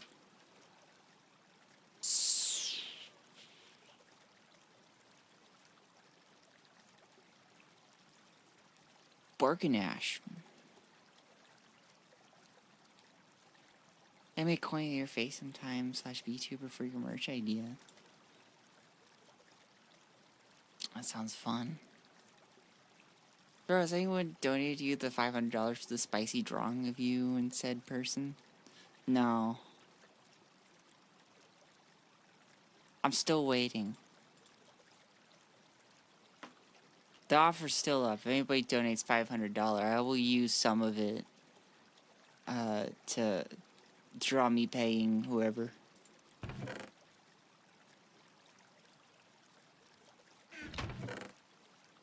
You're gonna be drawn as a furry, though. That's kind of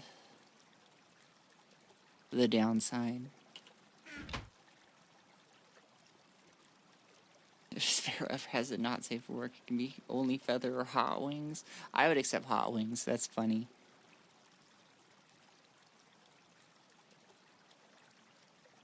What am I looking for? You guys are distracting me. How dare. I need sticks.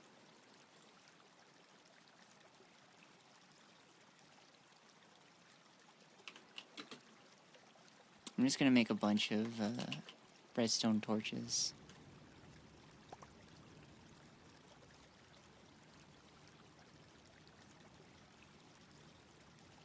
Mechanism we met skill issue.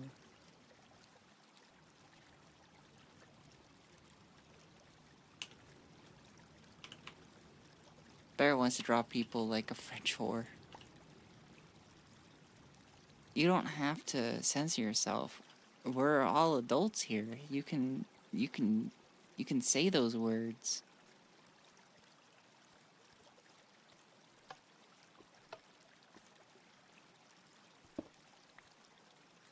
Okay, so we're going to do this.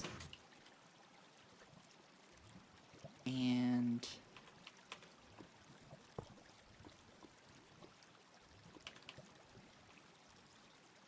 put it down here. So we're going to test this out.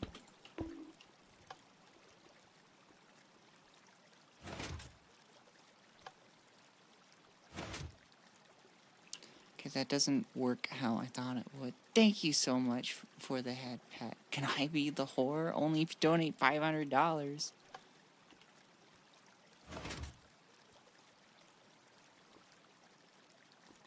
Interesting. What if I did it this way?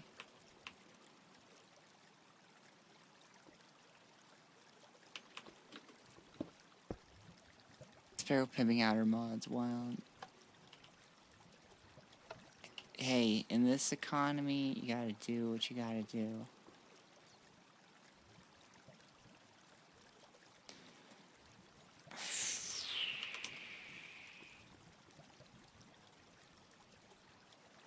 Do I have to do this with traditional redstone?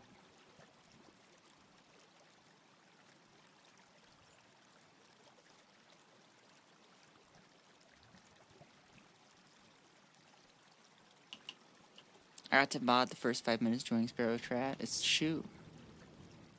It's a lot. It's true.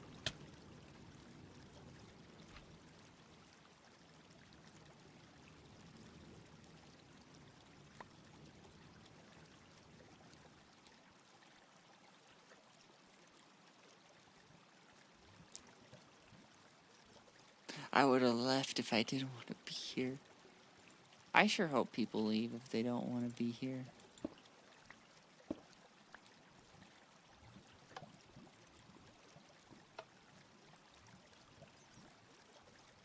Wait. I'm gonna do a little test here.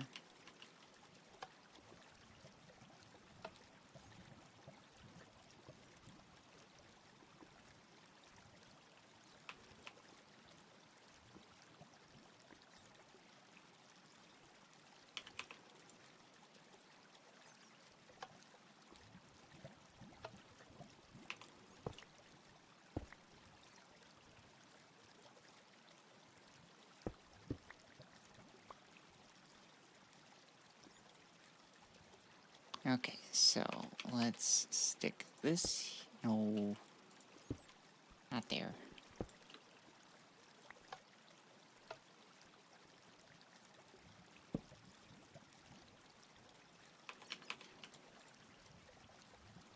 See, can I see that?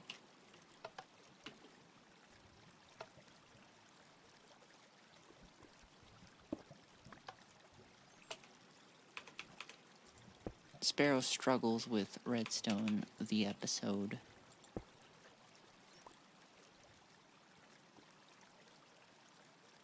Sparrow chained me to the radiator.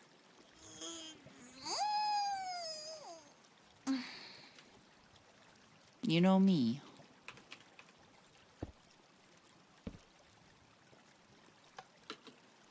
Okay, that works. But can I do it this way? No. Okay, so it has to be boring redstone. For this part at least.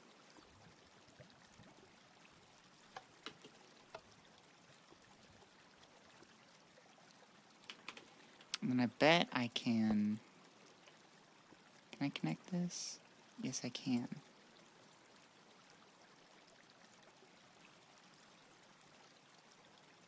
Oh, right. I have to get around. I want this to go up.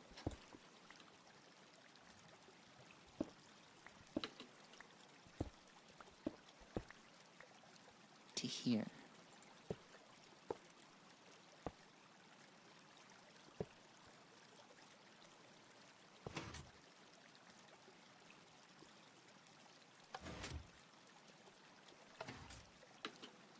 So I need to get this down. Gotta use the old redstone ways.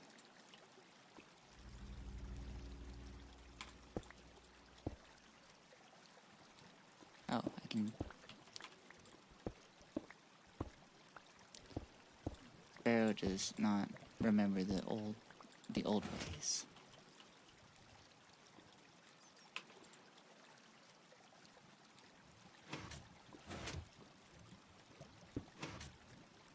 Okay, apparently that works.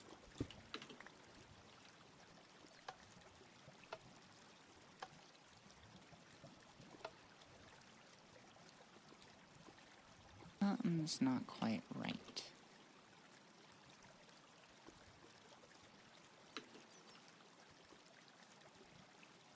Oh, I got rid of this one.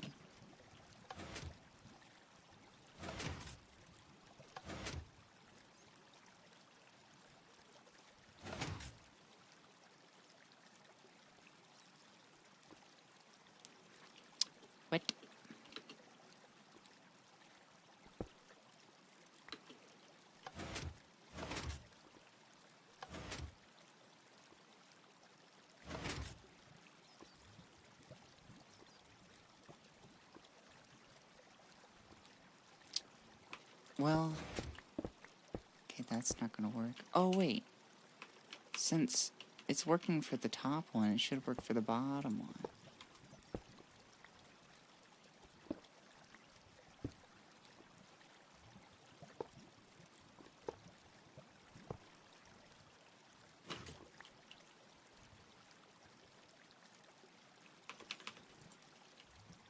Actually, we should make that asphalt.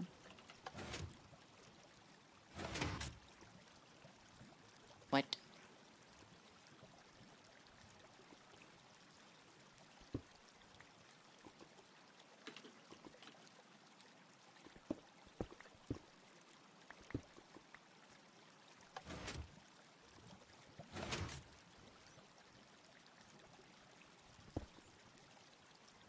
Because it's too close, maybe?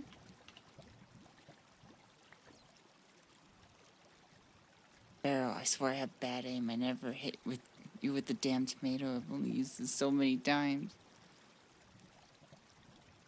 Maybe you should get better aim.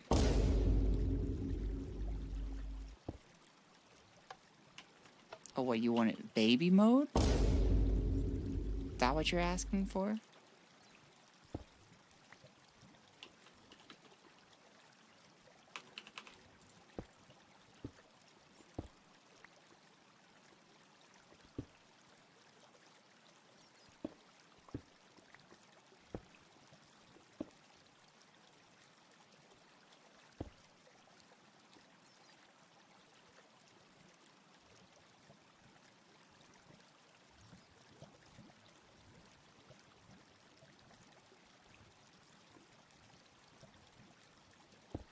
I think I need it.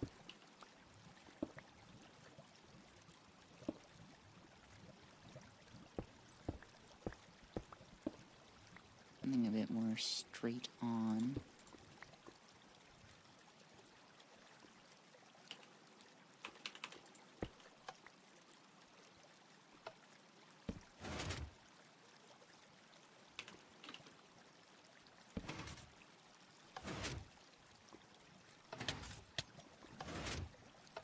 Yeah, then it's too...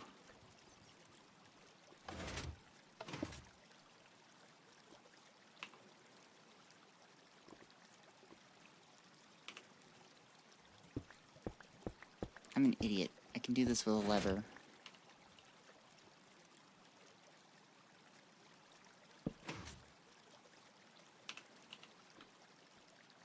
$10 later. I can solve this, okay? I got the bingo bongo braino. It's not like I'm making a computer in Minecraft like those crazy people. I'm just trying to build a functioning door system. Why? Because I need to be able to make sure that this is closed, so if it does explode,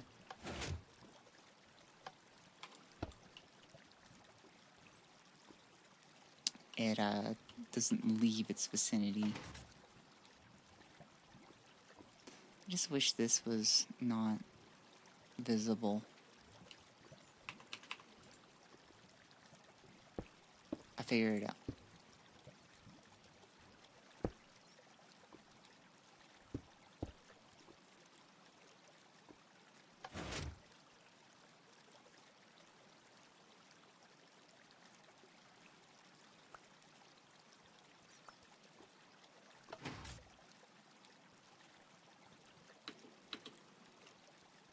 Okay, and with that, I am going to end stream.